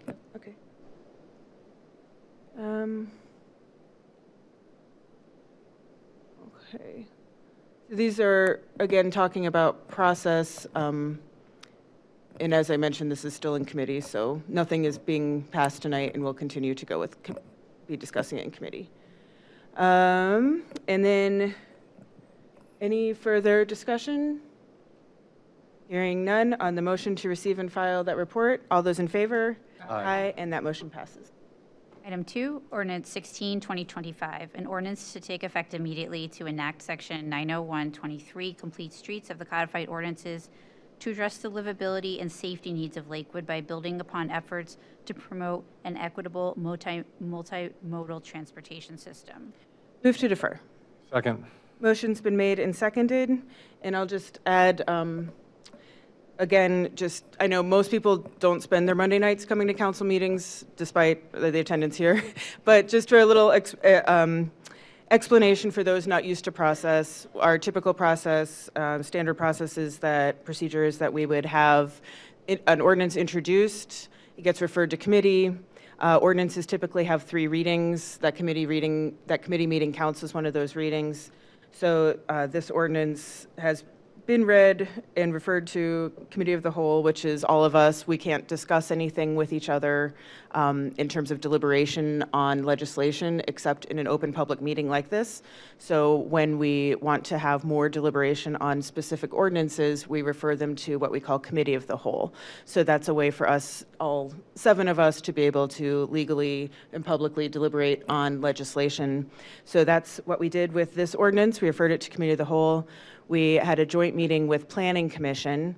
Planning Commission is our citizen board that advises on infrastructure and planning in community vision and design in the community. So as we have developments come up, they provide guidance and feedback on those developments. So in order for us, all 7 of us, to meet with them as a public body, that's why we have a special meeting, so that all of us can have those deliberations in an open public forum, as is the law and as is what we would always do. So we had that first meeting. We expect to have another, at least one more meeting with them, because we still have to work on this ordinance as well as the other ordinance. At some point, when those ordinances are finalized, they could be normal procedure, if we wanted to adopt them, would be to refer them back to full council, which is the meeting that you're at right now. Those happen on the 1st and 3rd Mondays, and then we would, at that time, take a vote to adopt. So just a little information about process, since that seems, we seem to keep going over that, but nothing is being voted on tonight about this ordinance. Okay, so we have a motion and a second to defer. Oh, so the deferral just means that it's staying in committee, because it is. So yes, I see you, Kim. I've got, I'll call you up. First, any discussion from council members? Okay, and Kim, did you want to speak on ordinance 162025? That's the complete streets. Yeah, you can come on up. And I've got Mr. Herberger also signed in to speak, so I'll call you up next, Mr. Herberger. Thank you. Sure. I just wanted some clarification, and I know this, I'm not sure that that's appropriate to ask questions, but first I should say, Kim McDonald, I live at 1460 Bunce Road. Good evening, and nice to see you all. My question is, why is this a first reading if the ordinance isn't complete yet to be read and voted on? Can you just explain that, please? Yeah, and like, as you said, we don't usually public comment, but as I open the can of process, so I'll certainly answer that. So what is listed on the docket, it says first reading. So the previous full council meeting, we always list on the docket when it was first read. So it was first read and referred on April 21st. That was the first reading. And then it was referred to Planning Commission and Committee of the Whole. So we document on that docket the history of any ordinance. And so when we're doing legislation, a lot of the times what gets introduced is not the same version of what's passed. You see that at the state level, at the federal level, because we cannot legally, all 7 of us, work on legislation except in a public forum, then only less than a quorum of us would work on legislation at any given time. So we work on legislation. In this case, we worked on it with the administration as well. We had different versions. We worked together on one version. We introduced that version. There's still some pieces that we have yet to hammer out, and we also have the rest of our colleagues, the other 4 of our colleagues, to add their amendments or thoughts or feedback, as well as the members of the Planning Commission adding feedback. So it gets introduced. We take all that feedback. There may be amendments. It could change. Some parts of it aren't even, we're still sort of sorting out. So it gets, that's the process in order for us to legally be able to discuss it and to do it in the public setting. Thank you. Sure. For clarifying that. Yeah. Mr. Herberger, do you want to come up?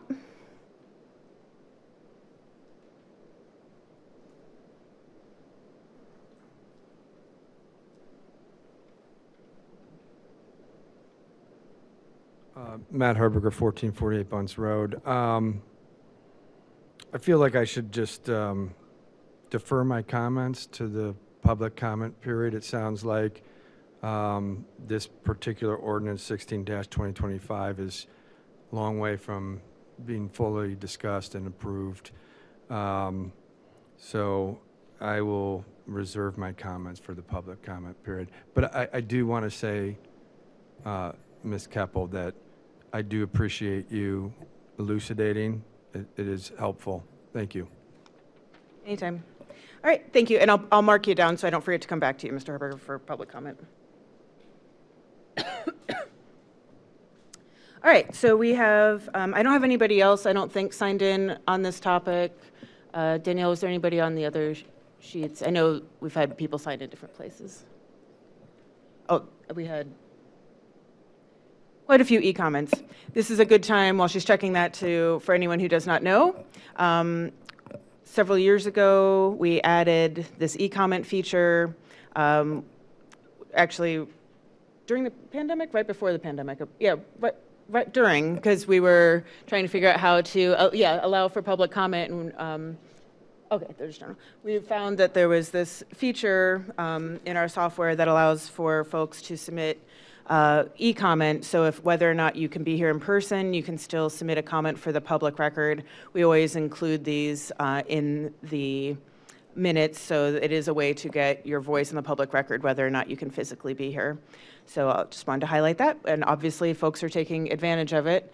So we will add those to the record. Council members will all review them. We get emailed those comments as well, so we take a look at those as well. All right, so we are back to, we have a motion and a second to defer ordinance 16-2025 since it's still in committee. All those in favor? Aye. And that motion passes. Item 3, ordinance 17-2025, an ordinance to take effect immediately, enacting Chapter 161, Complete and Active Streets Education and Advisory Board of Codified Ordinances to establish a permanent, complete, and active streets education and advisory board for the purpose of collaborating with city officials regarding facilitating safe, effective, and enjoyable modal community usage of public right-of-way corridors. Move to defer. Second. Motion's been made and seconded. Again, just to reiterate, this one is still also, so same thing. It was first read on April 21st, referred to Committee of the Whole and Planning Commission. We ran out of time in that meeting to get to this ordinance, so we haven't even begun deliberation on this. So we'll be scheduling another meeting with Planning Commission to continue that work, and then it would then get referred back to full council meeting for a vote. So that is why we're deferring. It's staying in committee, and we'll have more. I do have Mr. Neff is signed in to speak.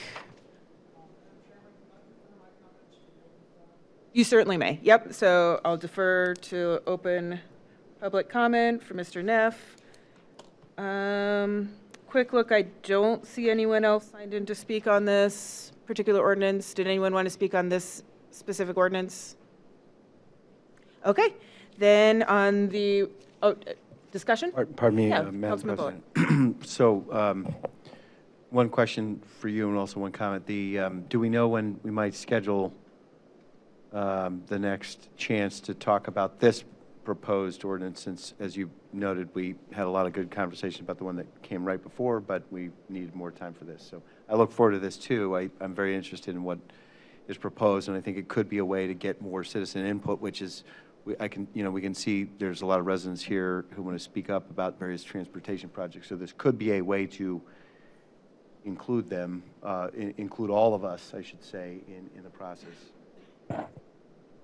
Thank you for the question. So, and it's a good opportunity for me to say a little bit about this. So this ordinance would be to establish a Citizens Education and Advisory Board. And, part of the thought process behind this is we've had a lot of dialogue in our community about multimodal transportation. Unfortunately, some of that dialogue gets very heated, and especially online is not the most productive place to argue with each other over how best we can all use our rights of way.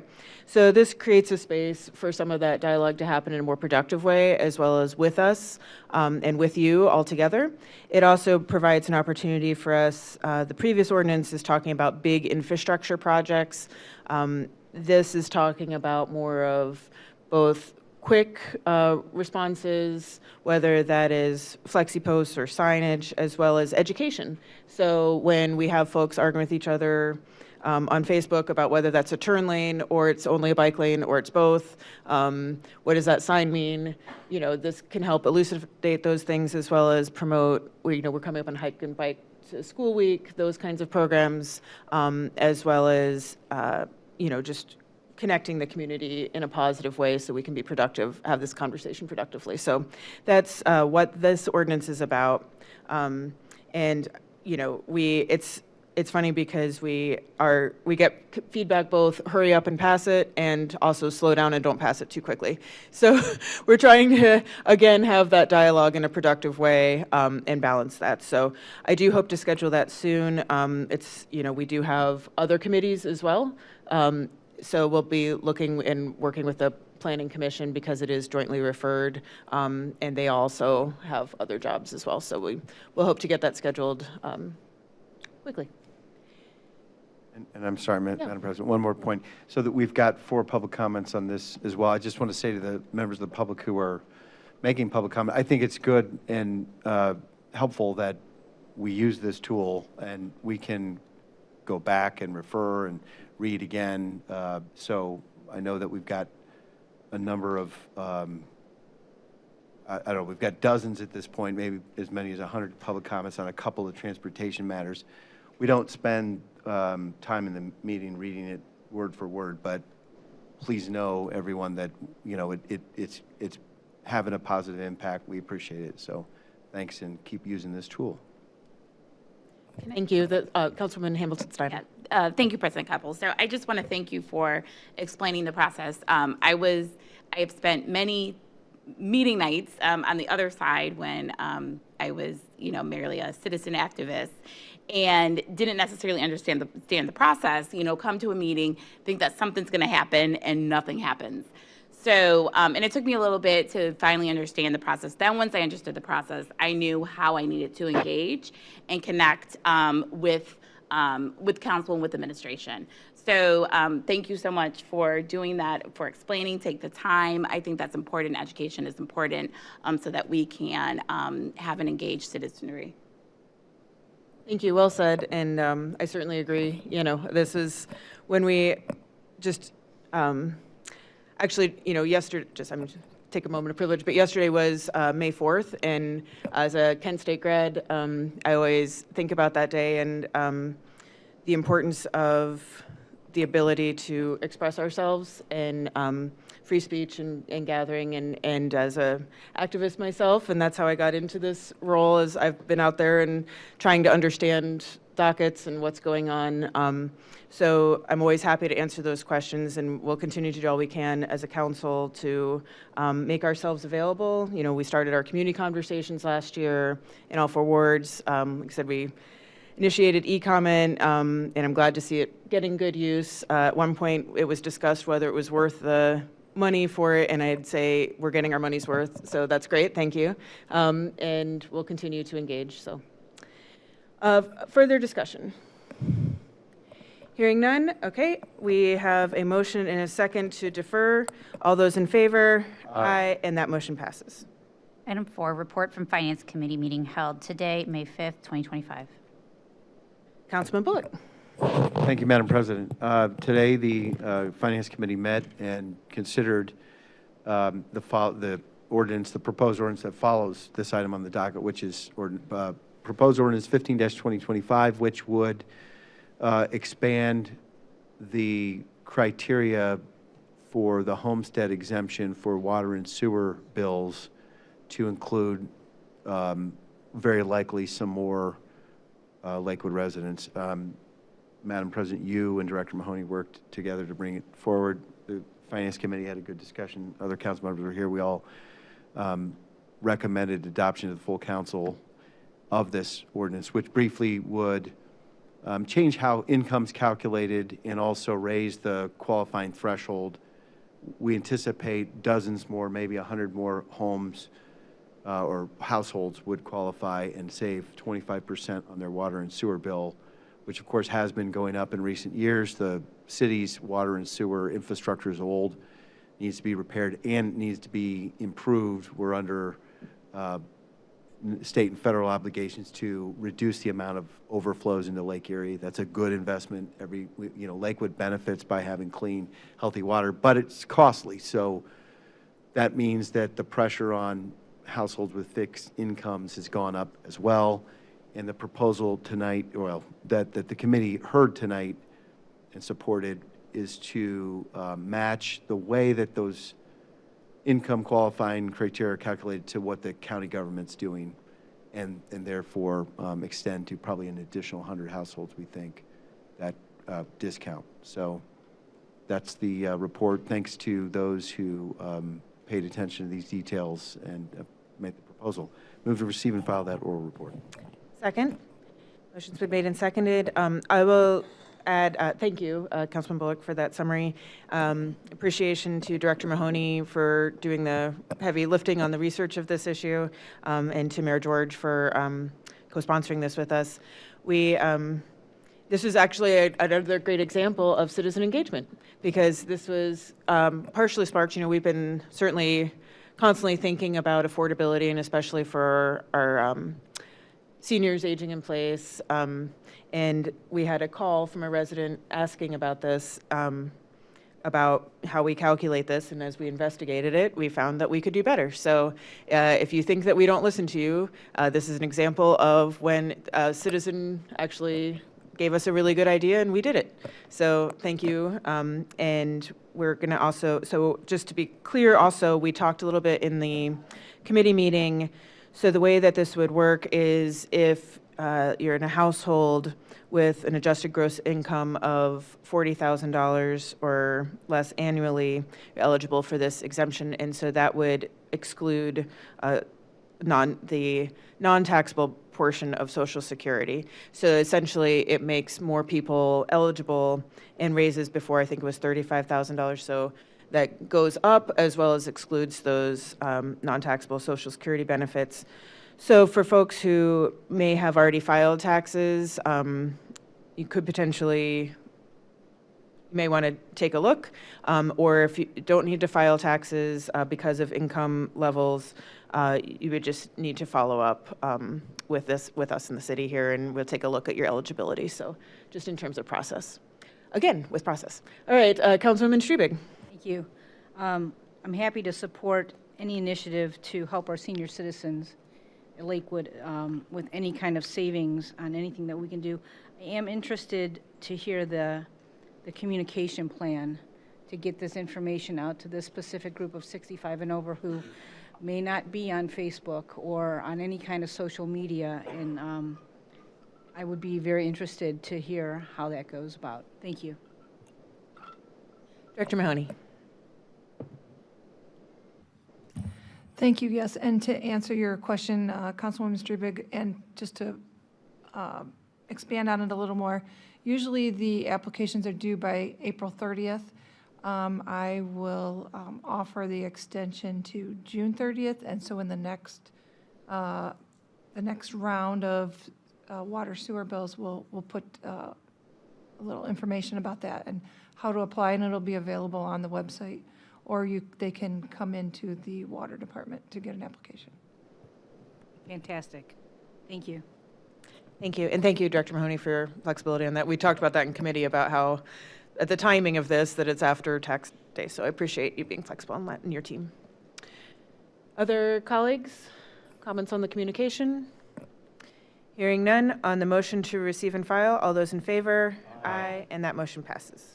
Item 5, Ordinance 15, 2025, an ordinance to take effect immediately amending Sections 90212 Homestead Exemption Sewer and 91503 Homestead Exemption Water to increase the income threshold to adjusted gross income of $40,000 annually. Move to adopt. Second. Motion's been made and seconded. Any discussion? I'll just take advantage of this one just to point out if anyone's looking at the agenda.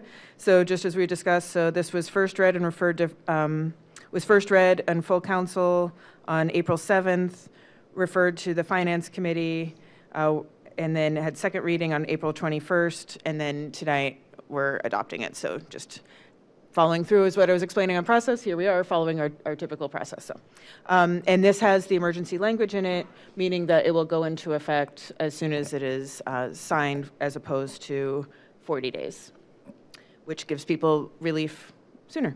So, great. All right, we have a motion and a second to adopt. Any further discussion? Hearing none. All those in favor? Aye. And that motion passes.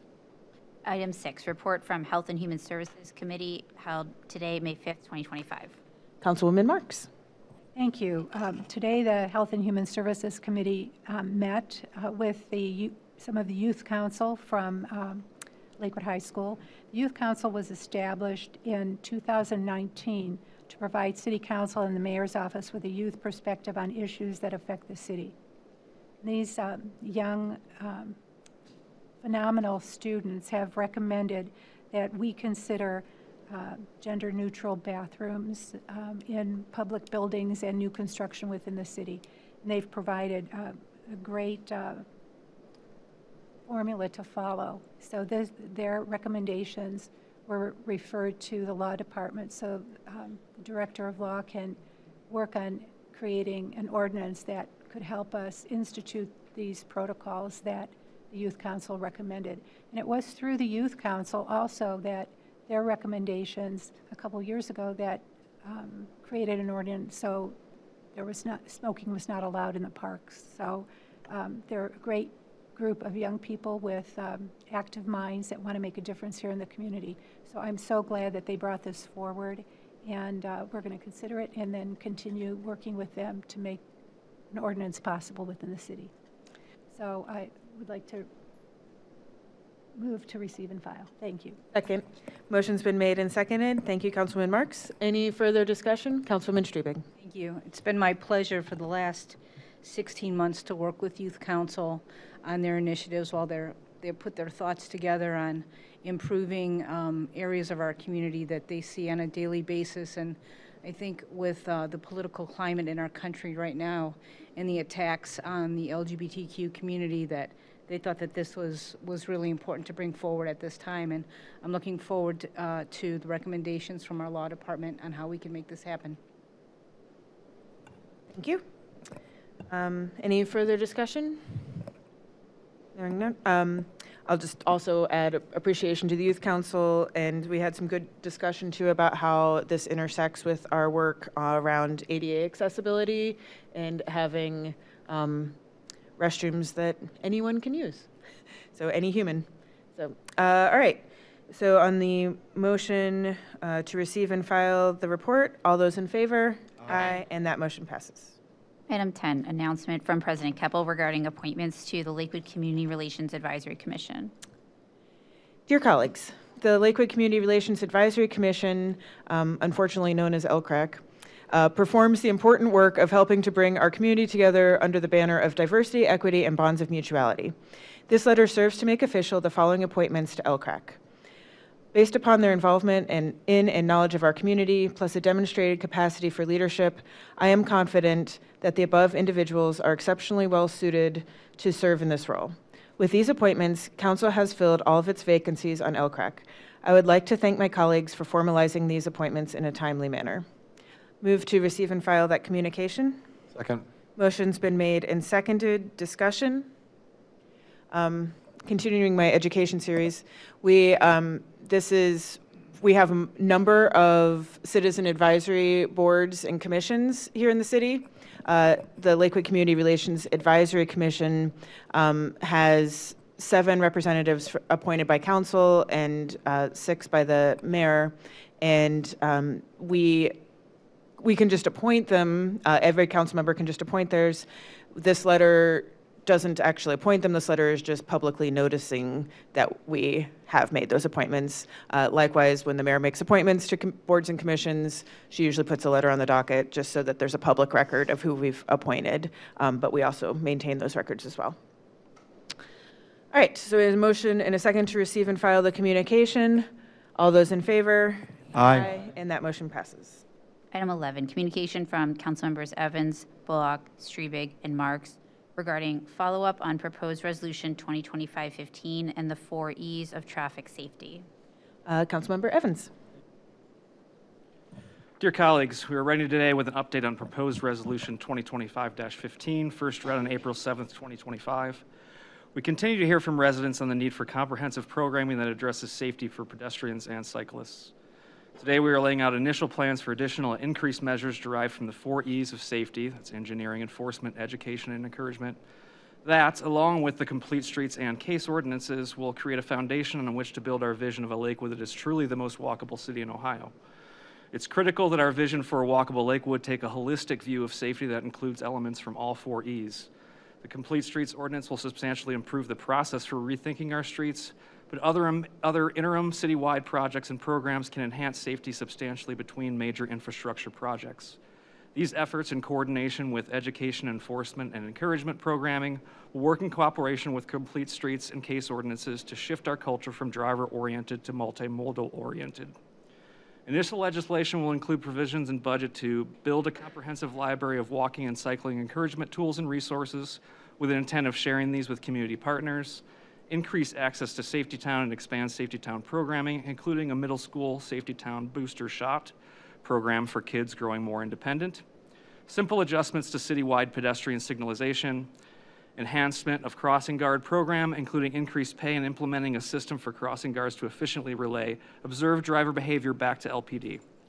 Our goal is to lay the framework for a community-wide partnership that results in a branding and marketing campaign that see Lakewood owning the most walkable city in Ohio and paying off that promise in every E and in a shift in resident and visitor culture. And I will turn over to Councilman Bullock for additional thoughts.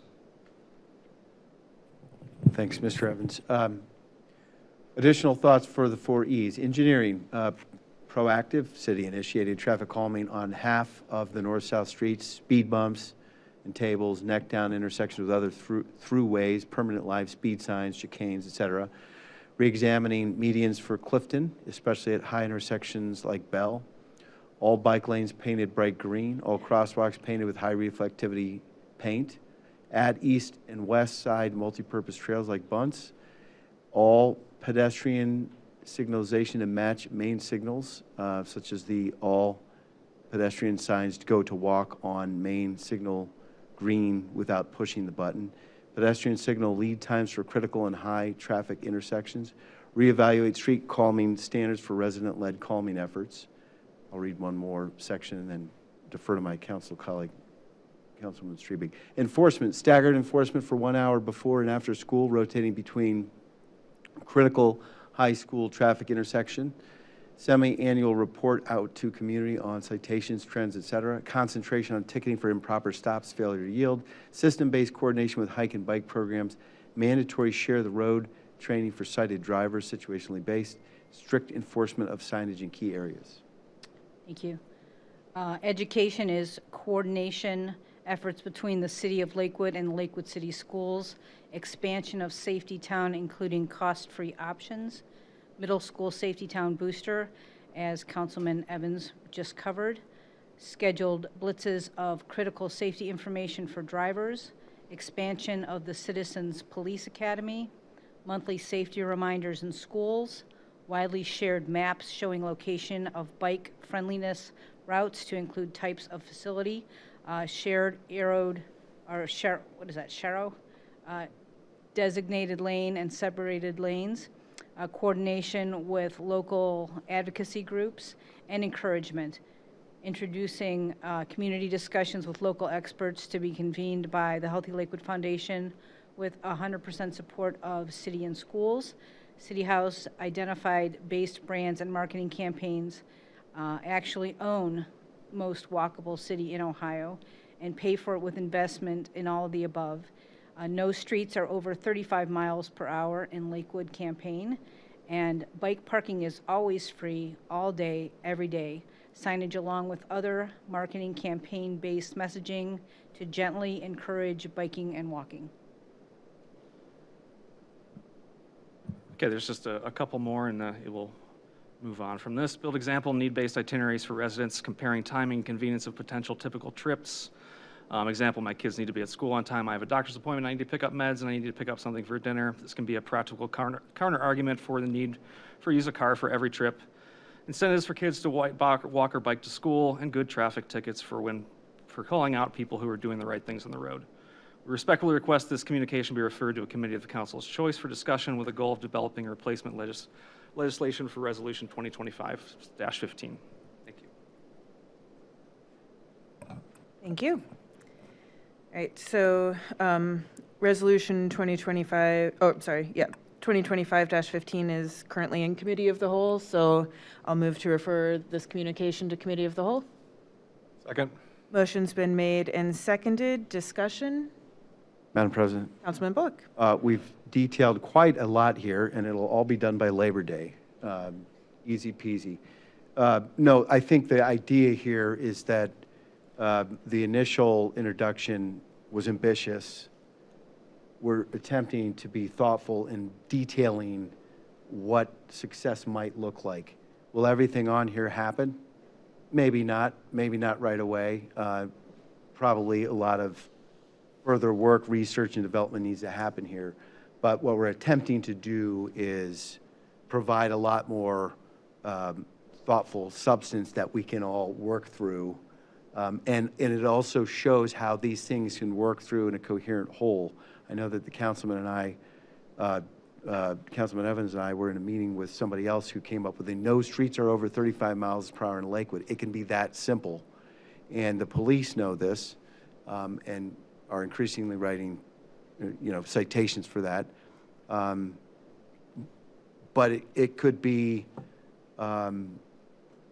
clear, simple message that just gets through to everyone all the time, right? So there are things that we can do to support all all of the parts working together, and I think that's the spirit of what this list attempts to point the way towards. Thanks. Thank you. Yeah, I think it's, these are the types of ideas that I would envision too, that, as we have these dialogues with the case group, these are the kinds of ideas that I could see them, both discussing and championing and moving forward. As well as I do want to, acknowledge too that some of these things are also, like in terms of, I know the police have been doing extra enforcement in some of these intersections. That some of these things have been, we don't have to wait on some of these things either. I know the administration's been working, Public Works has been working hard to put up the Flexi Post, Mass and Hilliard. So there are things happening, have been happening, will continue to happen. So it's both yes and also that, council members can also be discussing some of these things with the appropriate directors as well. So it's not necessarily, not everything is handled with legislation. Some things are conversations. So, all right. So with that, any further discussion? Hearing none, on the motion to refer to committee of the whole, all those in favor? Aye. And that motion passes. Item 12, communication from Public Works Director Gordon regarding 2025 Public Works Week, May 18th through 24th, 2025. Speaking of Public Works, Director Gordon. Thank you, President Keppel. Excuse me.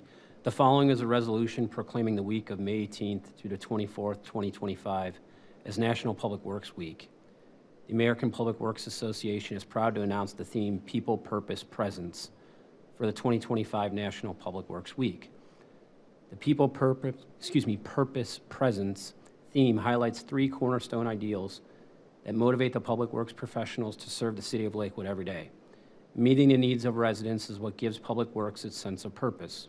Many times, public works professionals will never meet those lives who have been impacted.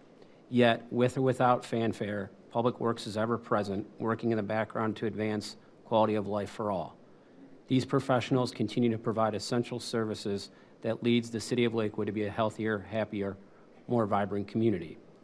The City of Lakewood Public Works professionals provide an infrastructure of services in water distribution, wastewater collection, wastewater treatment plant, parks and properties, street maintenance, forestry, fleet maintenance, refuse, and recycling and engineering.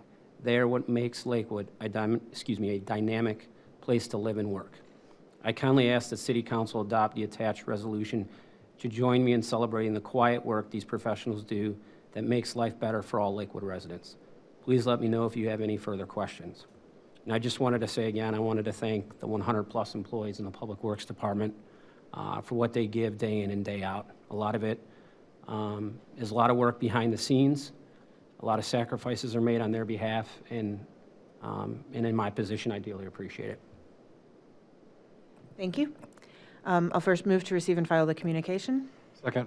Motion's been made and seconded, and I'll add, and Director Gordon, please, I'll just speak on my own behalf, but please pass along to all of your staff how much we do very much appreciate them, and I certainly appreciate you as the leader of Public Works. Public Works, as we talked earlier today about International Firefighters Day, and our police and Public Works is our third pillar there that's out there. When we're celebrating 4th of July, there's Public Works employees cleaning up and making sure everyone is safe and that the facilities are taken care of. When we're on our way to holidays and there's a water main break, Public Works employees are out there making sure that the water's restored. Almost all of it is not very glamorous, and it's extremely necessary and very much appreciated. So thank you, Director Gordon, and thank you to your team. Further discussion? Councilman Marks. Thank you. I'd like to thank you, Director Gordon, for all the hard work you do. You've got a great team of people working with you. I hear so many compliments on the refuse department, people going into the new refuse department, and how well they're treated when they're there. So please pass along thanks for me that they're doing a great job under your tutelage. So thank you very much. Further discussion? Vice President Baker first, and then Councilman Strebe. Thank you for bringing this forward, Director Gordon, and please, as President Keppel said, please pass along your thanks. You say it's quiet work in this communication, and I guess it is, but if the toilets didn't work when we flushed them, or if the trash wasn't picked up, it sure wouldn't be quiet. So we appreciate all their work. You know, whether it's 100 degrees or negative 10 degrees, they're out there doing their job, so we really appreciate it. So please pass that along. Councilman Strebe. Thank you. So earlier this week, we had a group of special ed students from Lakewood High School visit the City Hall. And when I was speaking with them and identifying what do you think of when you think of City Hall and workers, of course they said, those are the guys that pick up our trash, right? And I said, you're absolutely right. In addition to the guys and ladies that plow the snow, and addition, you know, to the guys and ladies that fix our streets. So I wanted to thank you for being the public face, in addition to, of course, the police and the fire departments, but being the ones that people recognize first. No one said, you know, when I think of city council, I think of public workers, but thank you very much for all the work that you do, and please share that with your staff. Further discussion? Councilman Evans. Yeah, thanks, Director Gordon, for everything you do. I don't think a week is enough, really, to show our appreciation for you and all your staff. A lot of people don't realize how dedicated and how great you guys are until they have an issue. Some people just don't ever run into problems. But you were so responsive and, you know, get things done immediately. And I didn't even realize this until, you know, being on council, when you really get to see behind the curtain and the kinds of things you and your people are doing there every day. So thank you, and thank you to all of them. We appreciate you. Other colleagues? Councilman Bullock? Thank you. Thanks, Madam President. Director Gordon, well said and well deserved for sure. It's also not just one thing. You've got the biggest toolbox in all of the city, I think. So you've got to be expert in parks, in streets, in sewers, and curbs, and trees, and what are we missing? You know, you're the Swiss Army knife of City Hall. I also want to compliment you. You are calm, courteous, and patient, and not at all like your patron saint on Parks and Rec, the show. So we appreciate that, and your responsiveness to something just tonight came up that was by surprise, and the quick turnaround meant that a bunch of people could get done what they needed to do to prepare for tomorrow's election on a timely basis. So thanks for that, and thanks to all your employees. Councilman Hamilton Steiner. Thank you, President Keppel. I don't have anything to add except Director Gordon. When I came on board and we met, and I appreciated just getting all the sort of behind the curtains, you know, all of the projects that encompasses the city and public works. And I don't think the general public really knows just how much falls under public works and how much activity there is and how many projects there are that are going. So Director Gordon be able to manage that takes a lot of project management skills.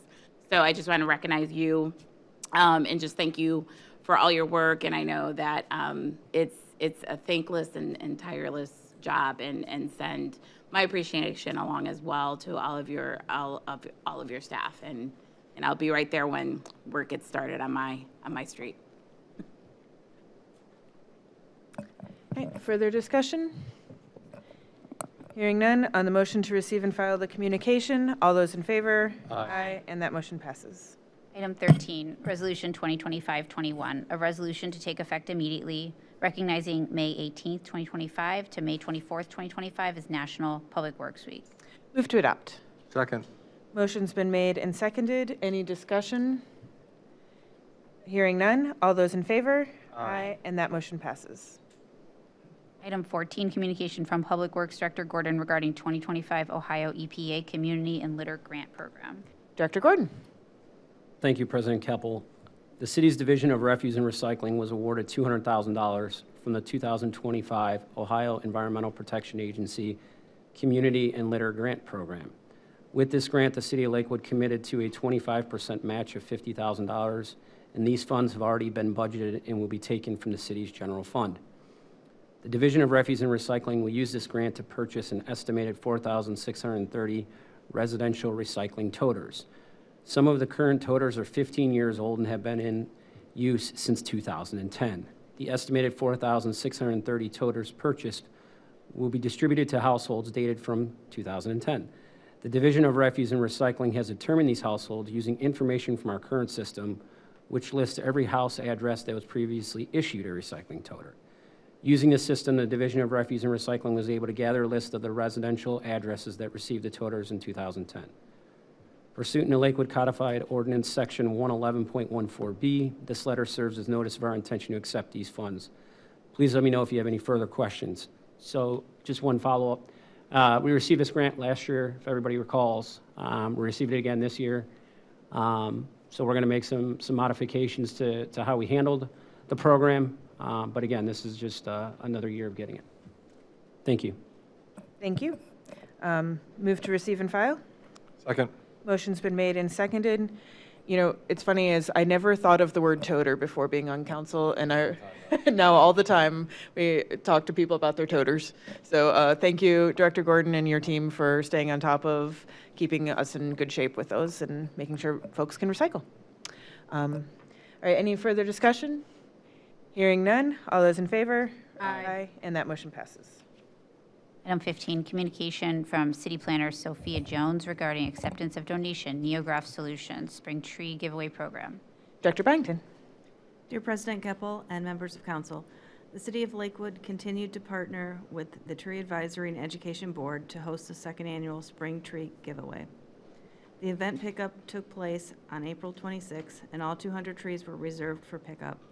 The Spring Tree Giveaway Program provides Lakewood residents with the opportunity to receive a free native tree for planting at home. The trees are container grown in 3-gallon pots and grown to 4 to 5 feet tall. They are small enough to easily transport and plant, yet large enough to get a good start towards establishing the tree on the resident's property. To show their support for the City of Lakewood's sustainability efforts, Neograph Solutions is providing sponsorship support of the Tree Giveaway Program in the amount of $10,000.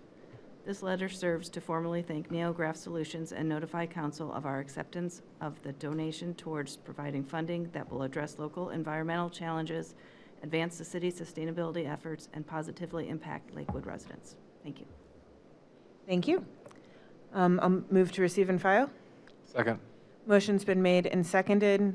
It's a great program that has been really successful, and thank the Tree Advisory Board and Neograph for their support to help us increase our tree canopy on private plantings, which is the area where we most need to improve it and over which we've had the least control. So this is a good incentive for folks to get a tree. I did have a question. So because this year's program already happened, so are these funds replacing general fund revenue that we already had budgeted, or? So, and I may defer in a moment to, Yeah, sure. to Director Mahoney. But so there's 2 events. There's a spring and a fall. So it's $24,000 total, $12,000 per event.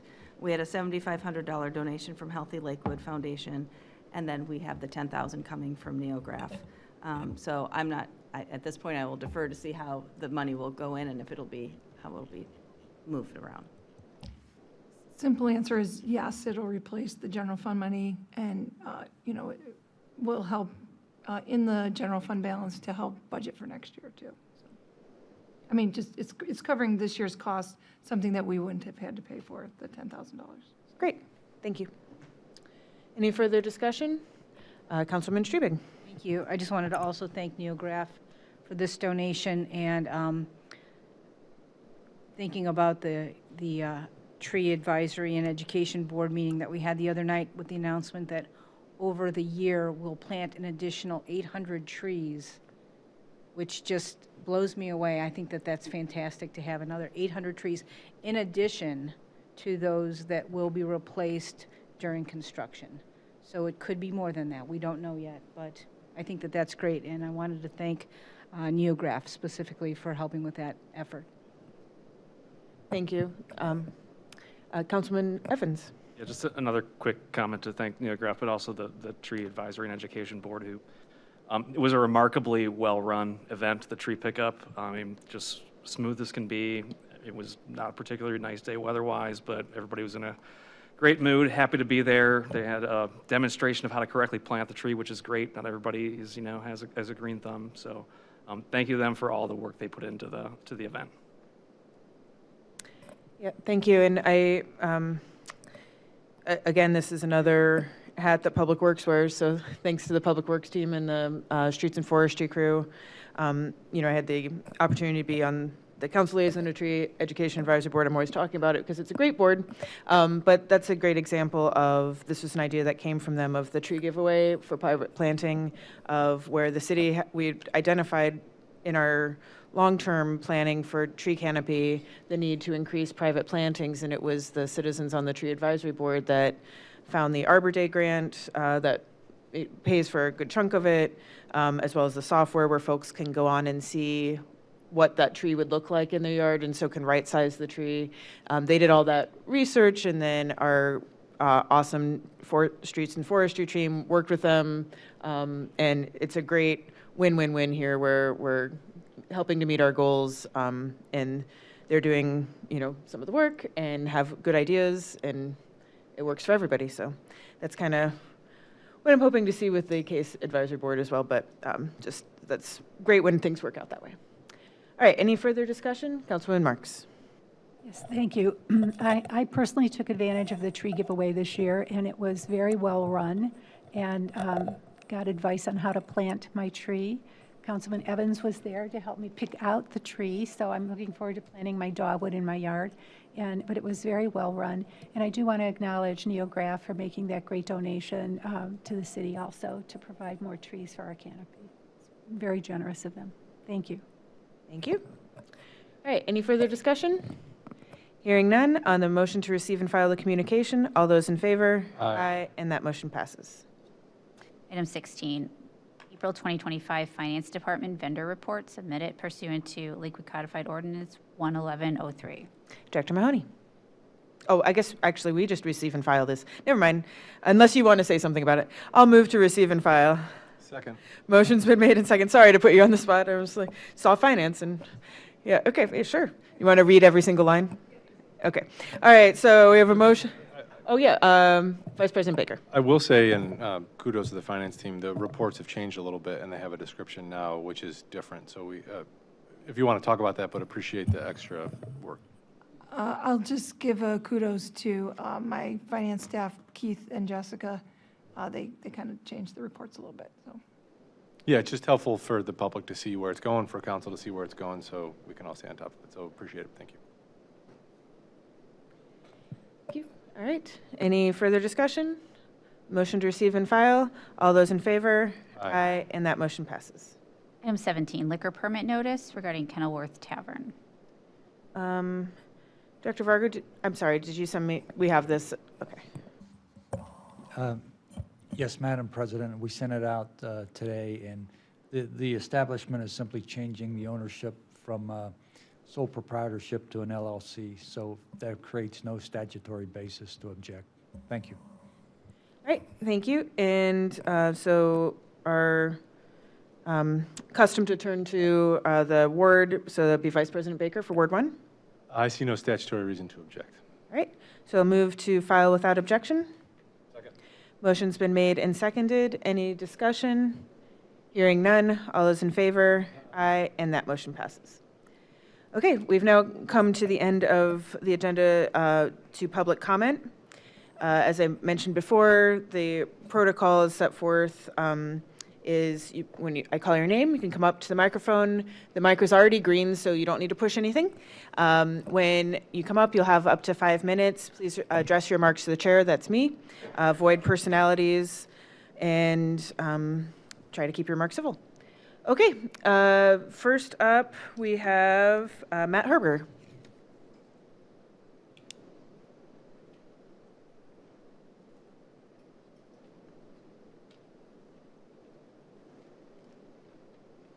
Good evening again, Matt Herberger, 1448 Bunce Road. I wish that public comment was maybe put at the beginning of these meetings, because there was a lot of people that probably wanted to speak that have left, and we're missing out on their input. That's neither here nor there. I'm here to express my opposition to the planned multimodal path for Bunce Road. Looking at Lakewood's charter, I just found Part 1, Title 5, Chapter 131, Department of Public Works, 13101, Provision, Alteration, Dedication, Vacation of Streets. Part A, Council shall provide for the care, supervision, control, and improvement of public highways, streets, avenues, alleys, sidewalks, public grounds, bridges, aqueducts, and viaducts within the city. I am no expert in the law, but it seems clear that the city council has some authority in regards to the alteration of Bunce Road. Therefore, I'm here to appeal to the council directly to stop the implementation and the construction of a multimodal path on Bunce Road. It's in your hands. I support the road repair, the resurfacing, the upgrades for sewer and water, upgraded lighting, and most importantly, in light of recent tragic events, improved crosswalks planned for Bunce. However, the proposed path is unnecessary, ill-advised, poorly thought out, and a misallocation of public funds. My fellow citizens, my friends, the fellow residents and taxpayers have come before you many times. We've presented thoughtful, reasonable, logical, legal, and practical reasons for why this path should not be constructed. We have offered direct citations from the City of Lakewood's own resolutions and action plans that are in direct contradiction to what is being proposed. We've referred to city provided resources to show clearly that the requisite analysis, outreach, interaction, and planning was not followed as outlined. You know, I've got a whole list here of what I could go through. It's the lack of public input, and despite what people say, ODOT's multimodal planning design scoping process 2.4, context-sensitive design asks questions first about the need and purpose of the transportation project, and then equally addresses safety, mobility, and the preservation of scenic, aesthetic, historic, environmental, and other community values. It results in projects that are sensitive to and incorporate local circumstances and priorities and can generate greater community support. What I look at when I look at this is I fear something akin to what we saw at Lakewood Hospital. Best intentions for the city of Lakewood with disastrous consequences. 7, 8 years later, we still look at a pit. Everybody made those decisions, not you, but people in those same seats, city council members, city administration people. They thought it was good. They didn't listen to what the people said. We have the will of the people on our side. We have nearly 1,000 people who have signed a petition that directly oppose a multimodal path on Bunce Road. Not some diffuse idea, that actual plan. We have people up and down the street showing their dissatisfaction, clearly.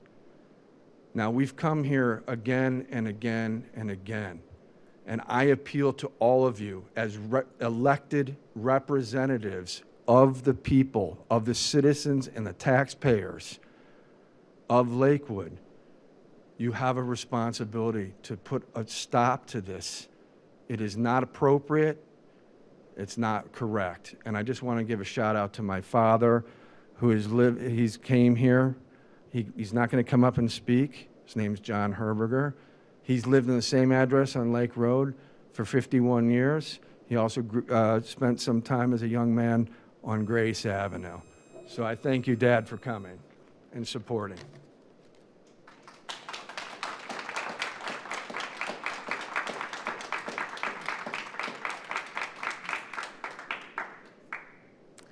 All right, next is Bob Neff.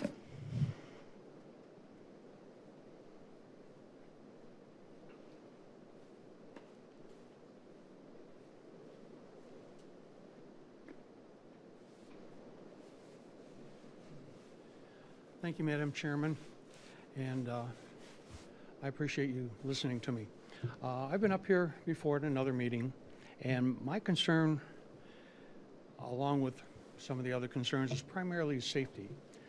Safety of the people that would be using that multi-use path.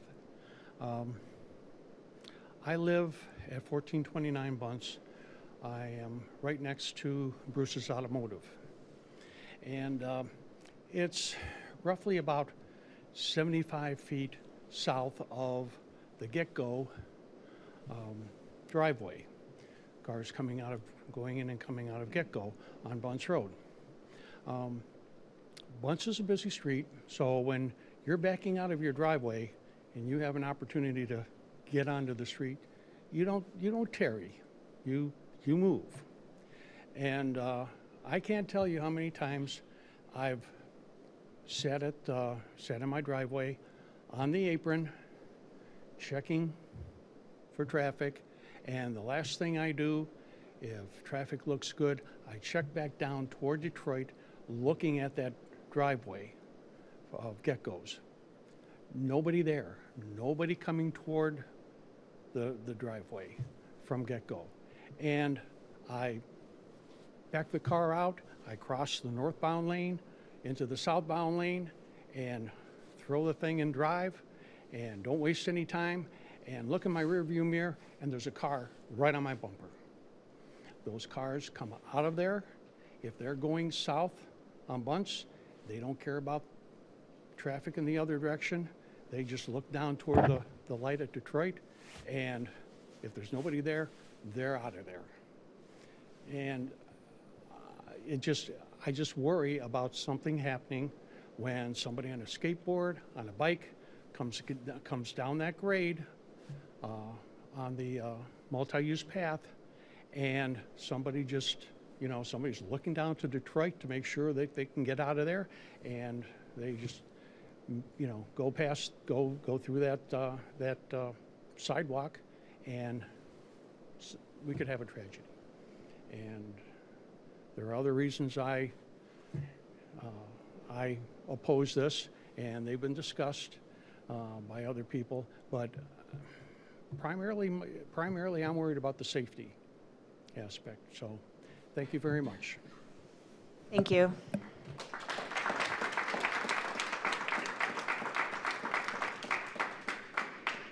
All right, next is Amy Herberger.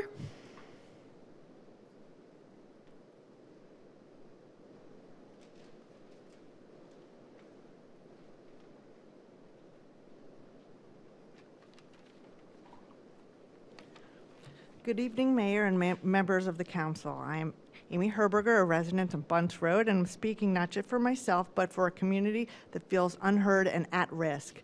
I'm asking you to pause and reconsider the proposed multimodal path. As currently planned, it is unsafe, wasteful, environmentally damaging, and lacks transparency. We're not against bike paths or infrastructure. We support safer, more connected neighborhoods, but this plan is fundamentally flawed. Let me walk you through the facts. This plan proposes a 10-foot wide asphalt path running 1.5 miles through an already congested residential neighborhood. Directly in front of our homes, it would cross 95 driveways, 4 major intersections, including 2 gas stations, one with 16 pumps, and most alarmingly, it would require removing 100+ mature trees, including most, if not every one, on my block. This creates more than 116 potential conflict points on a busy corridor that also serves as an emergency response route. This isn't a complete street, it's a collision course. The safety risks aren't hypothetical, they're backed by data.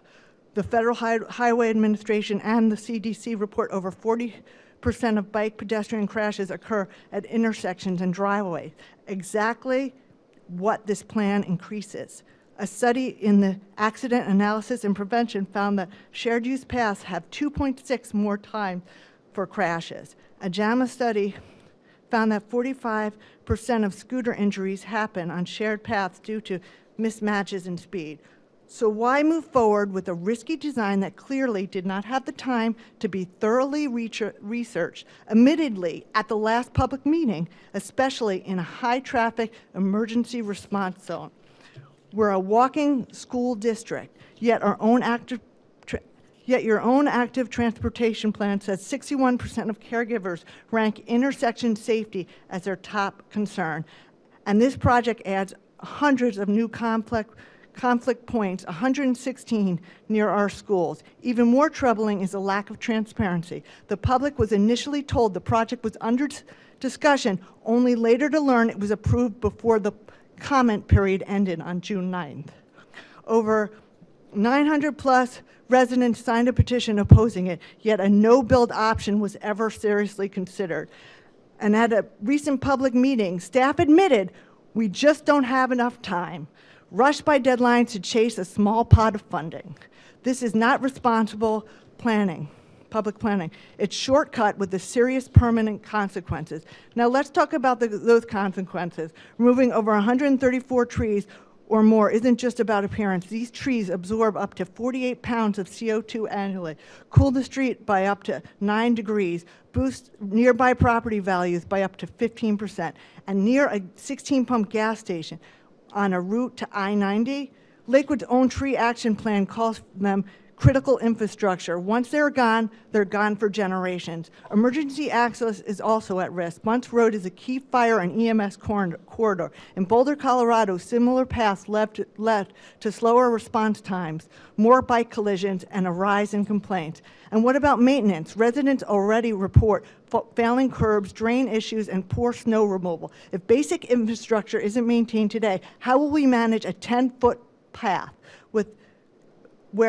where is the long-term budget? Where's the staff? This is not a responsible plan. If this project moves forward, we face a lose-lose-lose scenario, a loss of safety for families, seniors, and cyclists, a loss of trees, air quality, and property value, and a loss of public trust in how the city plans for its future. The project does not reflect the will of the community or responsible use of taxpayer dollars. People were kept in the dark and their concerns dismissed. With transparency, real public input, and data-driven design, we can build something better. But this one is flawed. We need a resolution. So I urge you to pause this project, rethink the alignment, re-engage with the people who actually live on the street. Take a step back, look at the facts, because this is a pit of a project. If we move forward without proper review, the long-term cost, financial, environmental, and legal, will be far greater. So stopping now is a responsible choice. There is no redo. You have the power to make the decision, and we're counting on you, our elected officials, to do what's right now that the picture is clearer.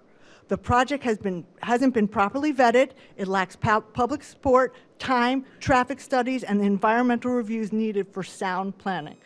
Thank you for your time. Thank you.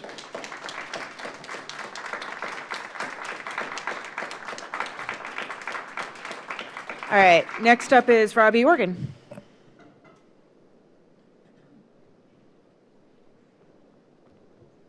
Buenos noches. How are we? How are we doing tonight? It's Cinco de Mayo. It's May Day. It's a good night to be here. Thank you for allowing me to spend my Monday night here at City Council. It's my favorite thing. I just want to come and talk about the Complete Streets ordinance. I know that it's not on the docket tonight to be passed. And my biggest concern is I don't understand why that is. Like, it's been in the works for a year. People are getting hit and killed on our streets. Our streets are not safe. We know that traffic calming, we know that multimodal traffic uses make those places the most desirable, the most valuable, and the safest places in the region. And yet we're still debating this as if, there are minor changes that can't be made down the road, I'm just so frustrated because, Bill Safos was killed in December. 2 toddlers were just sent to the hospital like a month and a half ago, something like that. And we're still talking about whether we can build safer streets. I'm all for educating people. I'm all for greater enforcement, but none of those things will prevent an accident, a crash, somebody not paying attention. The only thing that will keep people safe is engineering. We need those complete streets now. The people opposing these projects have shown that they either lack the ability or the willingness to read what's in these documents and what's in all of the things that City Council and the administration has put out. And we're still debating keeping people safe. That's the government's responsibility, is to, do everything that they can to keep people safe. So please move this Complete Streets ordinance along as quickly as possible. Thank you. Thank you. All right, next up is Kim McDonald. Oh, yeah, you were signed up twice, Kim, I think. Did you want to still come up and talk? You're allowed to do it twice. I just want to make sure.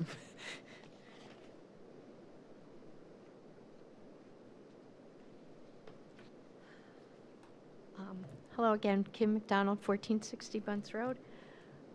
Thank you for this opportunity to speak. I know these meetings get long, but thank you for listening. We've made many, many points. Amy, in my mind, just citing research, and like she has some really good points, very important things. We keep bringing up the fact that the neighbors felt blindsided, and that's been argued a few times, that there was plenty of time, plenty of notice, et cetera. But I've been talking to a lot of people in our neighborhood, and unfortunately, there were like 6 people that left already that didn't get a chance to come up and speak about their feelings on this. But, when that letter went out and it said bike lanes, it never said like a multimodal path or bike lanes. We're going to discuss both. People were totally blindsided by this multimodal idea that,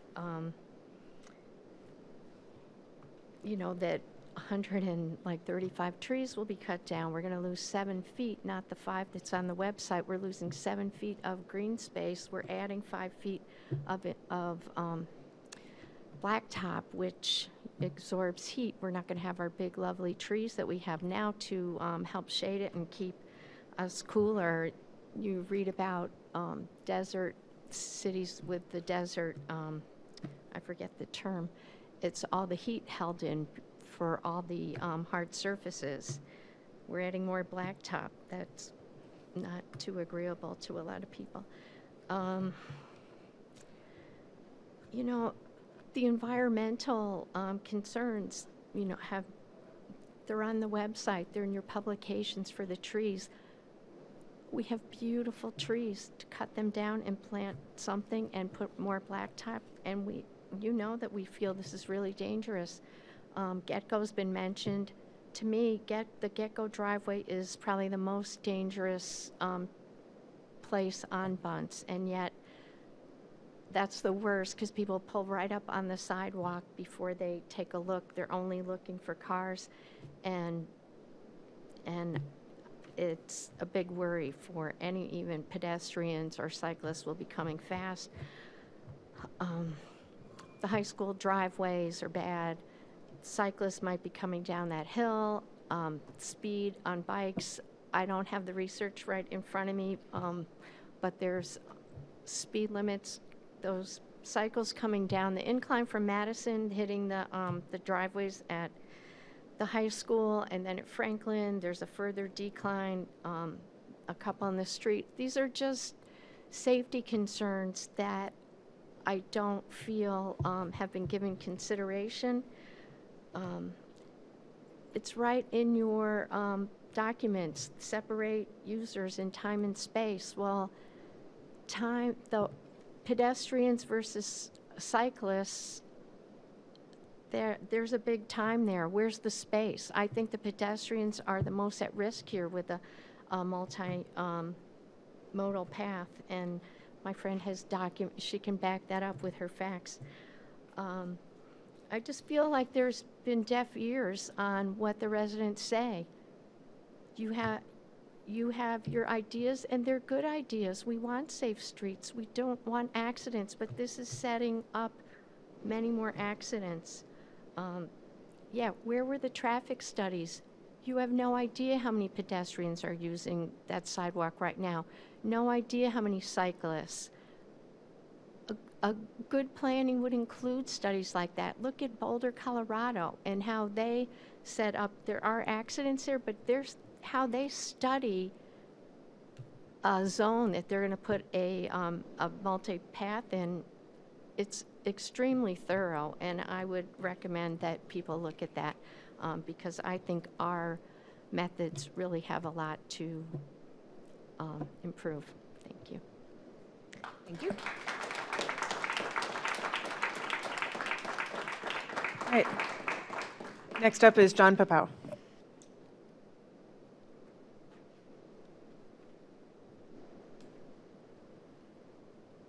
Hi, everybody. I'm here again. I'm gonna try to be here more often. Sorry I missed the last meeting. I was not feeling well. And also just kind of want to say that I kind of love the people in this city. You know, either side of talk about streets. I don't know anything about Bunce Avenue or the whole ordeal with it. But I love the energy that comes with it and how much they care about the people in this city. Last time I was here, I spoke about our rights are kind of being taken from us, our right to free speech. They're kind of starting with the people who are have the green cards, non-citizens, and we have a lot of people who are migrants in the city. So I kind of wanted to bring that up just a little bit again, especially with, like, I guess yesterday, Trump talked about how he's reopening Alcatraz for some reason. Despite the fact that it was a huge waste of money to begin with, and also the fact that we have thousands of prisons in this United States already. The last thing we need is another one. But it seems like his plan is more to kind of just arrest anybody and as much people as he can. Eventually, if things keep falling into the Project 2025 playbook, you know, they're, of course, going to eventually go after more people. They're already going after people who are supporting Palestine. Soon, you know, eventually, if you look at Project 2025, they're going to go after people in the LGBTQIA, abortion rights, and much more. As of right now, according to Project 2025 Tracker, out of the 313 total plans and agendas, laws that they have planned, they've already done 101 since January. And currently there's 64 more in the process. So kind of wanted to get that out of the way. One of the main reasons why I wanted to come here today, because I saw that people were talking about seniors. What I do for a living is I teach seniors how to use computers, devices, stay away from scams. Something I've been doing for about 2 years now. I love it. If you go ask people at the Westerly, I'm known as the computer man. The people at the Westerly so far have loved me. I've not heard any complaint from them so far. Many of them have returned to my classes for about 3-4 times now. And as I teach them, I hear about, like, their financial issues, and as we were talking about earlier with Social Security, and then all the things that are kind of going on with this administration's agendas when it comes to Social Security. And you heard things about, like, you know, might be cut, or there might be parts cut out, or they may raise it to people who are 69 and over, all these ridiculous things. And I kind of just wanted to make a point that, you know, yeah, you guys had already stated that, you know, their income is very limited. When I used to work for Summa Health, I used to work for billing, and they used to have to apply for having their bills written off because they made so little. So usually, if you were on Social Security, we just write everything off because they made so little. And then I live right by Winchester and Madison. I almost forgot my own address. I live right by Winchester and Madison, right by the Family Dollar, and I have dentures. So I went to go buy denture glue one day, and I thought they were out of stock. And I went, hey, when are you guys gonna get them in? And they're like, no, we actually have to keep it behind the counter now because the seniors have been shoplifting them because they can't afford them. So I just want to remind everybody, with everything going on, to make sure we pay attention to our seniors. They are some of the few that are also forgotten. and so I wanted to advocate for them today. And that is it. Thank you for your time. Love you guys. Thank you. Thank you. All right, next up is Dan Deegan. Is Dan still here? I don't. Yeah, it probably was. Okay. And Ralph, I see Ralph Piono. Come on up. Good evening. Ralph Piono, 12223 Madison. I found an issue a few years ago, and I've been trying to get it resolved. There's a discrepancy between the noise ordinance that's published in all the codified ordinances versus what is getting enforced. And what is listed in the codified ordinances is a residential property should not be receiving any sound levels above 60 decibels between the day 8 to 9 o'clock and over 50 decibels. Unfortunately, the building department has different guidance from I don't know where, and I've tried for a year and I can't get called back or anything. They are saying because, and I'm in particular to Neograph because of the problems with Neograph, that it's 70 decibels, 24 hours a day they could run it because they're a business. And I mean, that problem has already caused, I know of at least a couple of people who've moved out of the neighborhood because the sound is bad. And along with that, though, I have a couple more questions with it and Chief Fisher, I'm not directly at you, but if, there's a lot of calls made when we see the noise is bad, if it's 2 o'clock in the morning, and because they start up processes a lot of times in the middle of the night, can you actually go in and say, shut it down because it's over the noise limit, or do you just record it because it appears nothing happens until the building department comes in the next business day?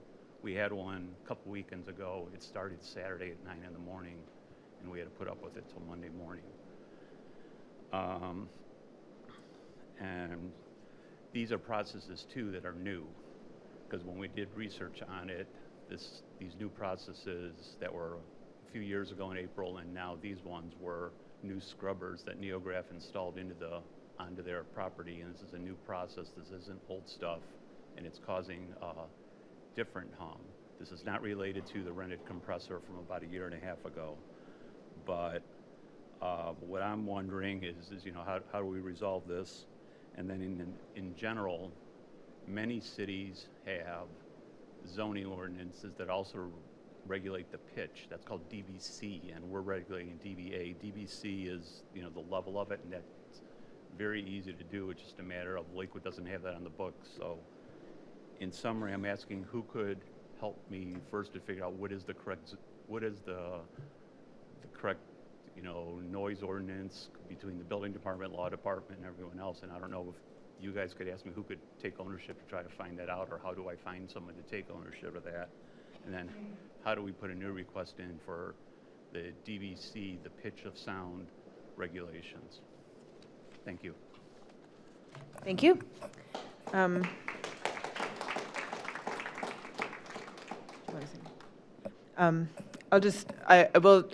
don't know the answers to all those questions, but we can certainly try to find them out. But I will say, in terms of zoning, at our, is that next week? We're currently working on a zoning refresh of our code, and so that will be before committee. Not this specific issue, but just taking the opportunity to highlight that we are working on a zoning code refresh. So in terms of the DBC, that is something that I can look into there. So, and try to find out answers to the other questions for you, too. Okay, so Nate Bachicho? Close enough. Okay. Feel free to correct me. Nathan Bokikio. Bokikio. 2030 Quail, and I would just like to emphasize my good neighbor Ralph's sentiment there as a resident of Birdtown. Past 2 or 3 years, Neograph Solutions, as we celebrate their generous donation of trees and their good neighborliness, you wouldn't feel that way at 3 o'clock in the morning when you're trying to sleep and they're running their machines. And Councilman Marks has been very receptive. A lot of us have just gotten to the point where it'll be that time, and it's like, hey, these guys are running a sound, and it is a level of toxic noise pollution that makes the quality of life in that neighborhood untenable. It's made people move. You know, as Birdtown improves, things like Birdie Town, and you know, like it's becoming a desirable place to be, which is different than it was.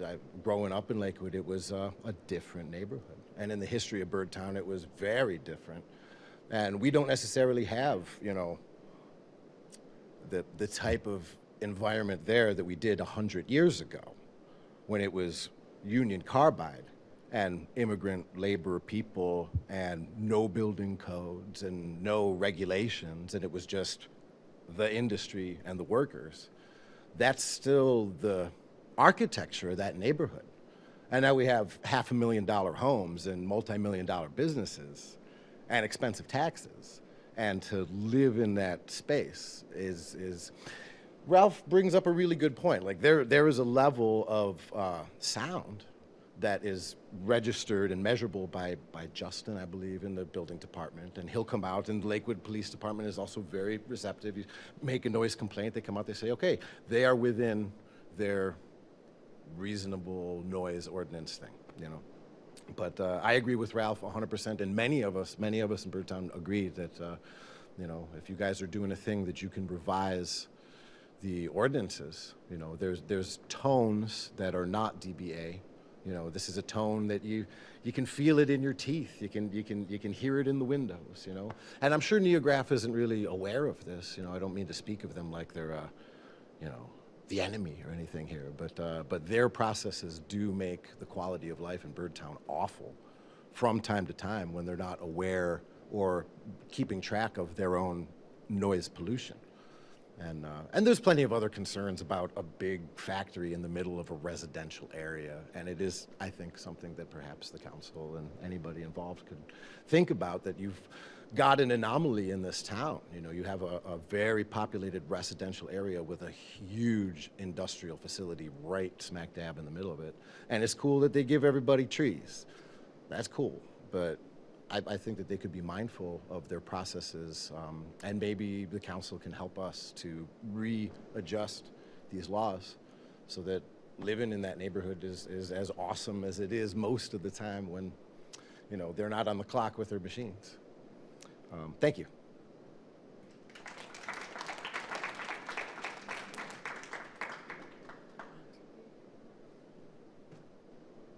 Sorry, Dave Mortland, my mic wasn't on. Good.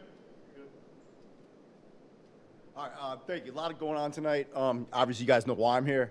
You know, start off, Councilwoman Marks, you got your tree for your yard, right? That's fantastic. I got one too from the city. I hope I get to keep it. Okay? I hope I get to keep it. It's a beautiful tree. You know, Robbie was up here talking. I know Robbie a little bit, and I agree with him 100%. We're all about safety. Putting a multi-use path down a busy street isn't safe. It just doesn't make sense. Lastly, I just want to thank everybody sitting here. Public servants, it's a hard job. You can't win. You're going to tick someone off every time. I'm a public school teacher, 29 years in. Solon City Schools, I get it. I wish I could say I'm the favorite teacher for every kid. I'm not. But I do my best, and most importantly, and what I'm asking you, listen to us. Okay, I just look now, there's 682 signatures on a petition. 682 don't want this, the multi-use path. Listen, that's all I'm asking. Thank you. Thank you. All right. Next up is Shannon Mortland. Good evening, everyone. Shannon Mortland, 2125 Bunce. As you've heard, we've had literally hundreds of signatures. That 682 is just online. That doesn't count everything we have in paper signatures as well. So a couple hundred more than that. So I want to point out that your active transportation plan community survey that took place December 2022 to March 2023 had only 747 respondents. That survey was not even specific to Bunce. And as a reminder, among the most important aspects listed by respondents were, what should the city do to make walking and biking in Lakewood more comfortable, was the question. The number one answer, to remind you, was 61% said maintain sidewalks. They did not say build new. When asked about their frustrations with biking and walking in Lakewood, they listed Clifton and Detroit, not Bunce. And when asked, tell us about specific areas that feel unsafe for people walking and biking in Lakewood. What needs to be improved? Their answers, Detroit, Clifton, Hilliard, and Edgewater. No mention of Bunce once again. So if you continue to build this path on Bunce based on that survey and its results, you will have spent taxpayer dollars on something we did not want or ask for. And when I say we, I mean the people who have been living in Lakewood for decades, paying taxes and voting for all of you. Further, our petition is specific to Bunce. You know for certain that at least 750, 800 people, I'm not even sure what the latest number is, oppose this multi-use path for safety and environmental reasons. Finally, at the April 7th City Council meeting, I was told that what I said was false.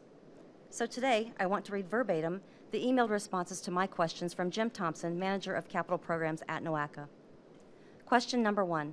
With regard to the multi-use path that is planned as part of the project, does NOACA funding demand that the path be built on Bunce for the city to receive NOACA funding? The multi-use path does not follow NOACA's Activate Plan recommendations. NOACA's answer? NOACA is funding the roadway resurfacing, not the multi-purpose trail. NOACA committed funding specifically to the resurfacing of Bunce Road, so those funds must go towards the resurfacing of Bunce Road. Question number 2. Could the multi-use path be built on another street and Lakewood would still receive NOACA funds? This would be at the city's discretion and would most likely need a strong nearby parallel route candidate, but NOACA STBG funds must go towards the resurfacing of Bunce Road. So with that, this is a rendering. We corrected it to show exactly what it's going to look like, or very close to it, with tiny little trees on this side and how crowded it's going to be right there by the high school and the stadium. So I used AI to create a couple other ideas for you guys.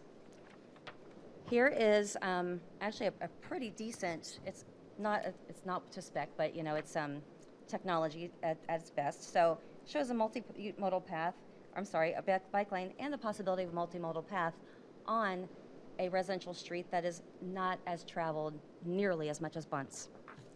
And then finally, I've also mentioned West 117th and a missed opportunity there for years.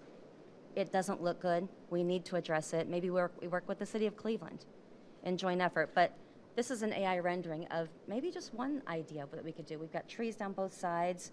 I asked for a, so parking on one side, and I asked for a multimodal path on this side. And came up with a pretty cool rendering, something that we could all think about. So finally, City Council, we have provided facts, public opinion, safer alternative routes for the multimodal path, and life experience on Bunce.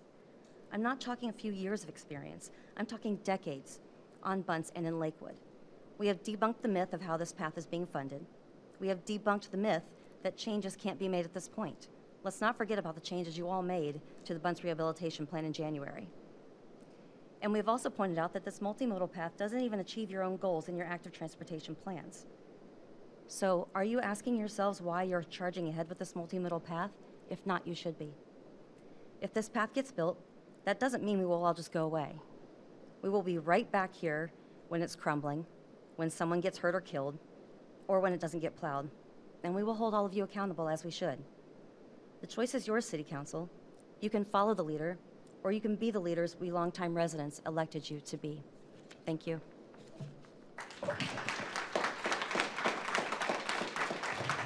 Thank you. All right, next up is Susan Obagi Gallant. I apologize. It's okay. I've Please been going correct through me. that all my life. It's okay. It's Obagi, think of like police badge, and then Gallant is my married name. So, but I put them together because when I got married, Susan Gallant is a very common name, so I wanted to plug in the maiden name so I don't get mixed up with anybody. So, so I grew up here in Lakewood, and I graduated from Lakewood High in 1986, and I have to say I have a lot of very fond memories of growing up here. I moved away for a long time because I met my husband up in New England and lived there for a long time. Came back here, initially wanting to come down here to help my father because he was getting elderly and becoming feeble and struggling with some things, and unfortunately he passed away before I could get here. And so, but I came down just the same. because I had to deal with his arrangements, and I'm now taking care of his house and trying to go through probate to get it in my name right now, and taking care of my mom and dad's pets, you know, because they did animal rescue when they were alive, so I'm taking care of them right now. And I live at 2145 Bunce, and one of the things I do remember about Lakewood, which I think is still very much the same now, you know, since I've been back, is that the friendliness of running into a complete stranger in the supermarket and they will just talk to you as if they've known you all their lives, and just that cheerfulness and the politeness, the courteousness, and that hasn't changed, and I'm really glad to see it. That's still the same. And so I also want to say too that one thing I learned from my dad, he was editor and manager for one of the newspapers in Cleveland for 43 years before he was forced into retirement. And so the one thing I learned from him doing that is, you know, it's really important to take both sides into consideration of every story, you know, before, even before you write an article or make any decisions. So, and I have to say, you know, for me, I could see both sides. I don't know that a path on Bunce is the answer for some of the reasons other people have mentioned. And I've even had, like when my aunt comes to pick me up, or somebody from church comes to pick me up to go to church, they all tell me every time they pick me up, this is such a dangerous street to pull in and out of the driveway. And when I mentioned about what the potential idea is of, you know, putting in this shared path and taking down the trees, and what the first response is them looking at me with their eyes getting big and go, that's going to make it even worse to pull in and out of here. And I said, it probably will. So, and there's also the environmental concern with the trees. You know, trees actually decrease pollution from the air, and you know, you have all this traffic that's going by, they decrease the pollution. Now, so that's, you know, one thing to take into consideration. I also look at things from a spiritual perspective, that anything grows is alive, and I know if I were a tree, I'd hate somebody cutting me down because I'm quote unquote in the way. So I look at things like that as well. You know, I get a little deep about that, but you know, but the other thing is I also know that, you know, being able to ride your bike safely is important, because, you know, I don't drive. I see well enough to get around, but I don't see well enough to get a driver's license. So I have a bike that's still up in Maine right now, that when the buses weren't running on Sundays, I used that to ride back and forth from work, and it helped me to get back and home a lot quicker. So, so I understand where a bike path is also important, you know, so I'm not trying to down that idea at all, you know, so I'm totally in agreement that yes, we do need safe ways to ride a bike, but I don't think Bunce Road is the option, because as other people have stated, there's so much traffic there, and to lose the trees, honestly, I think would be a horrific shame. And I know they're talking about replanting other trees, but it doesn't replace the ones that are lost. And I look at how like beautiful they've looked with blooming and everything else, and they're just enjoying life. And, you know, I just, you know, hate the idea of destroying life for, so, I don't know, for something that might not even be as safe as what we're wanting. One person had suggested, that I was speaking to earlier, about, you know, maybe possibly considering Warren Road, because they have a wider street, and so you wouldn't lose so much with that. I don't know if that's an option, and maybe the people on Warren, you know, trying to be respectful to them too, maybe they have their reasons for not wanting it there, but at least they do have more room to work with, you know, and you can even have a separate walking space from a separate biking space. Maybe that would be safer, but the one thing I'm concerned about too is if you have senior citizens that are walking with a cane or a walker, and then you have somebody zipping by on a bike, then like that can make them fall over. I mean, you know, and I'd hate to, you know, I was raised that we need to respect our elders, and that wouldn't be showing them respect if they were put in that position of not being safe because of that. So, thank you. Thank you.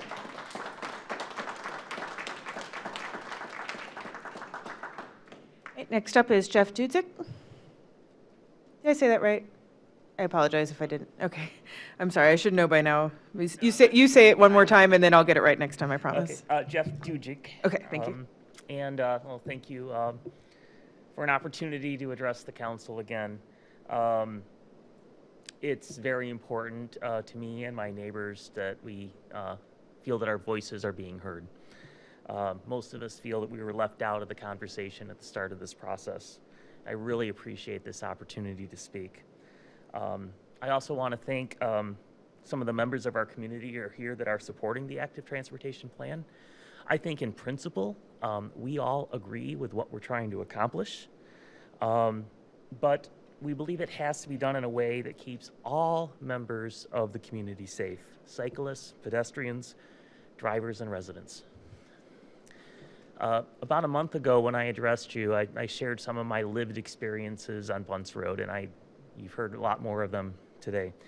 What I didn't share is I've also had direct experience with the dangers of cycling in Lakewood firsthand.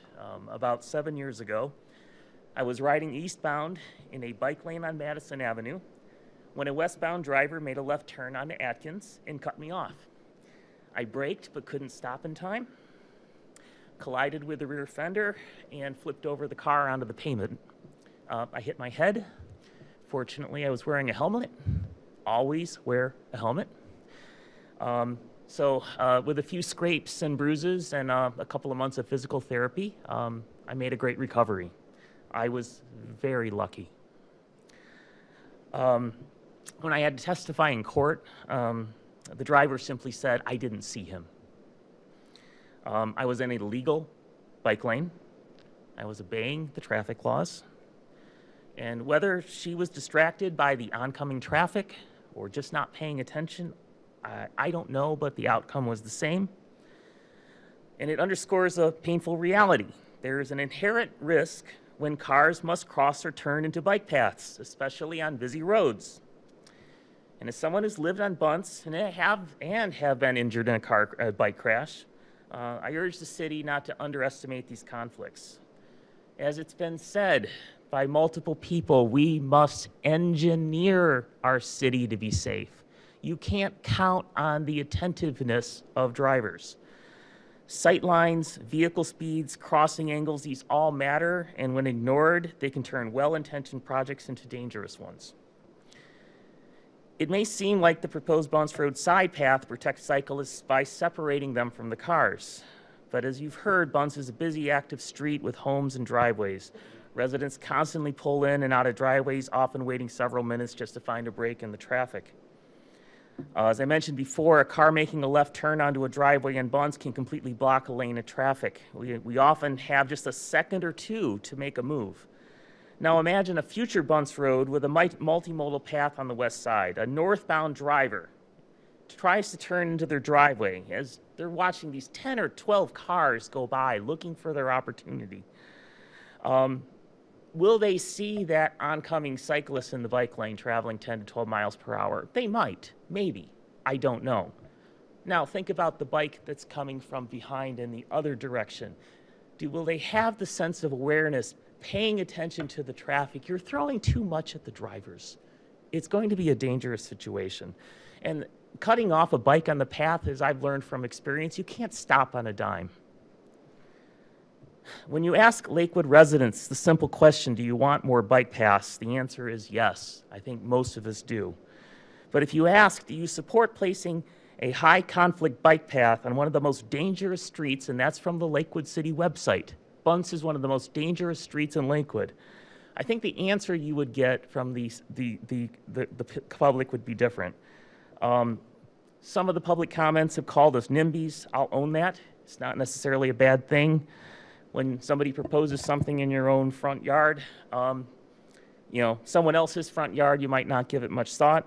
But when it's in yours, you start thinking about these concerns. Because this is the street that you walk on, you drive on, and your kids play on. ODOT's multimodal design makes it clear that these should not be placed in areas where you have a lot of intersections such as bunt roads. They should be placed in other locations. If the city could meaningfully reduce traffic on bunts, I'd support this. I know that can't be done. There are plenty of other opportunities, other streets with significantly less traffic. Please consider them. Please keep us safe. Thank you.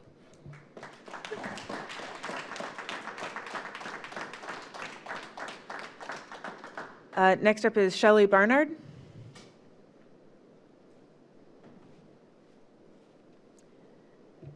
Thank you for offering this forum for speech and advocacy, and thank you for your time. I want to acknowledge first how difficult it must be to prioritize concerns when faced with safety, sound, trees, all of the above. I'm a new homeowner in Lakewood. I live at 2026 McGee in Birdtown, and I'm echoing Nate and Ralph's concerns about the sound produced intermittently from Neograph. My husband and I purchased a home in February of 24, and as you know, in Lakewood, most of our homes, older homes, have bathrooms adjacent to the kitchen but not on the second floor. So we renovated and moved in months later in September. During that renovation time, neither one of us had an idea about the sound options that were going to occur outdoors when we were right across the street from Neograph. And I also, in my work life, am a social worker and have served patients that deal with cancer care. And when they describe tinnitus, it is a very high-pitched whine that's inside someone's own hearing. And that is what the application of that sound feels like, must feel like. So when I'm in my home and that happens across the street, we close our windows, but it's like that high-pitched whine that I only imagine someone with tinnitus experiences. And it doesn't go away with white noise or redirection of my attention. It is there. So I just want to advocate for some kind of a solution to persuade Neograph to address this in a manner that is commensurate for their business, but also considering that we want homeowners to stay in the neighborhoods of Lakewood and in Birdtown, not Birdtown, but near Birdtown, so that we can fill our streets with owner-occupied homes and maintain renters that are that want to stay as well. We were renting for 12 years before we purchased, so I encourage you to consider that as a very firm goal for the council. Thank you. Thank you.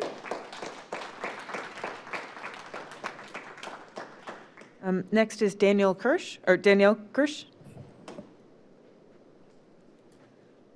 Hi, I am also here about just advocating for Birdtown. Can I play a sound on the microphone, or is it going to give feedback? You can try it and find out.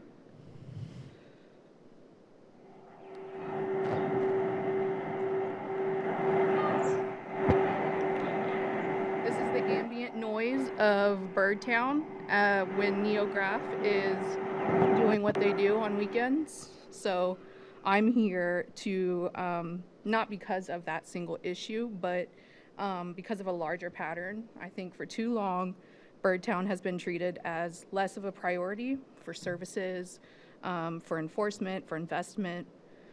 We see this in how concerns are dismissed, how code violations go unaddressed, and how certain standards simply aren't applied equally across the city.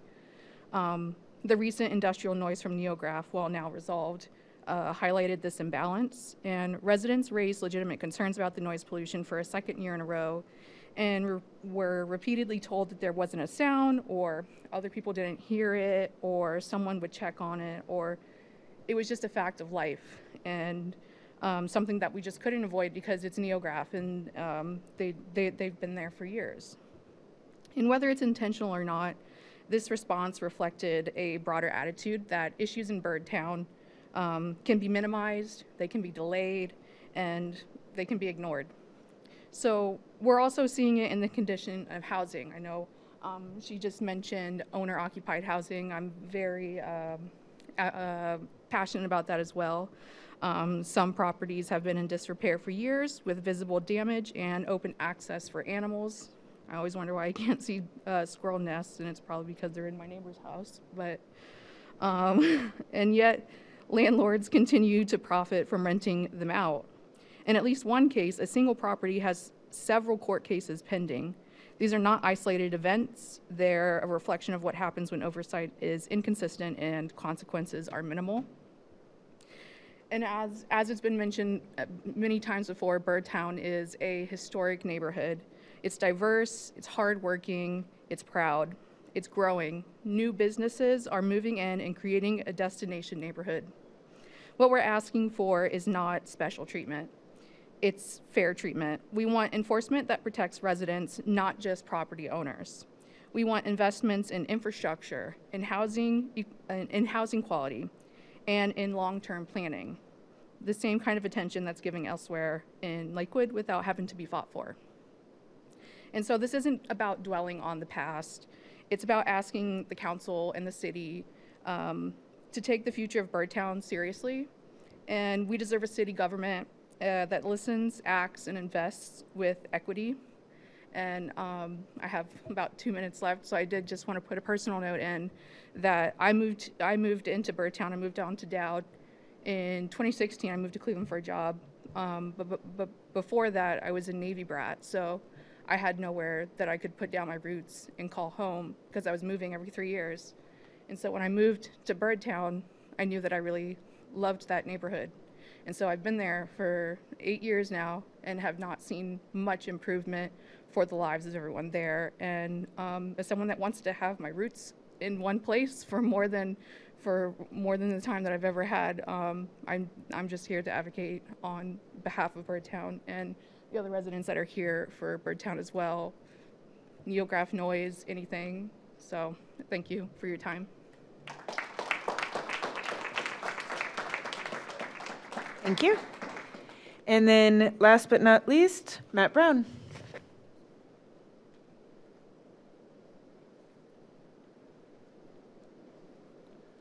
Hi, Matt Brown. I'm at 11830 Lake Avenue.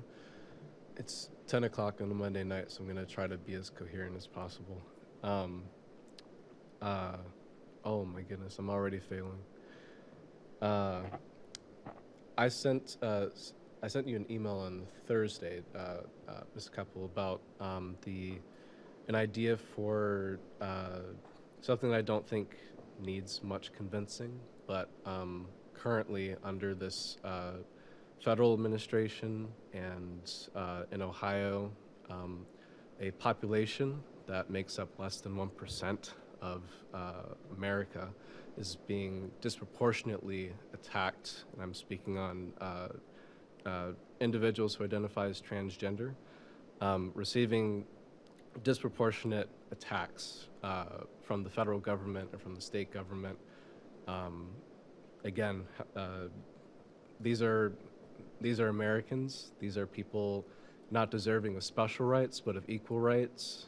And the thing I sent you is just a proposal to do something similar to what Cleveland Heights did last year and what Athens, Ohio did a couple months ago, and what I think Dayton, Ohio is preparing to do as well as numerous other cities across the states, which is to try to make Lakewood a safe haven or sanctuary city for these people who are, again, experiencing a disproportionate amount of hurtful, legislation being put on them.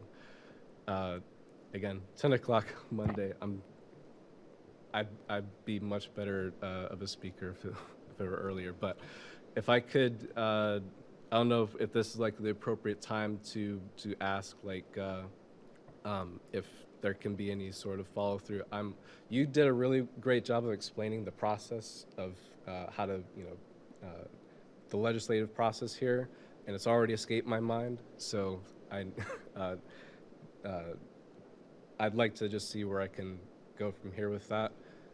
So yeah, that's all I got. Thank you. Thank you. Yeah, and I'll follow up on that email. I know we spoke at the Resistance Fair about that too, and yeah, I'm definitely, we actually earlier tonight in Health and Human Services Committee, we heard a communication from our youth council talking about potential, it was just a communication stage again in process, but leading to the potential of legislation in terms of all gender restrooms and things like that. So, we certainly, I'll just say from my own standpoint, want to do everything we can to protect our trans residents and visitors to our city. So we'll be looking into what we can do. Sometimes it's complicated with the state and the federal, of course, but anything we can do on that score. Okay, so thank you everyone for your thoughtful comments. Yeah, come on up. Yeah, that's okay. Just, go ahead and state your name for the record. I know who you are, but so we can. Hello. Good evening, Mayor and City Council. My name's Danica. I'm a local 8th grader going to high school soon that lives on Bunce.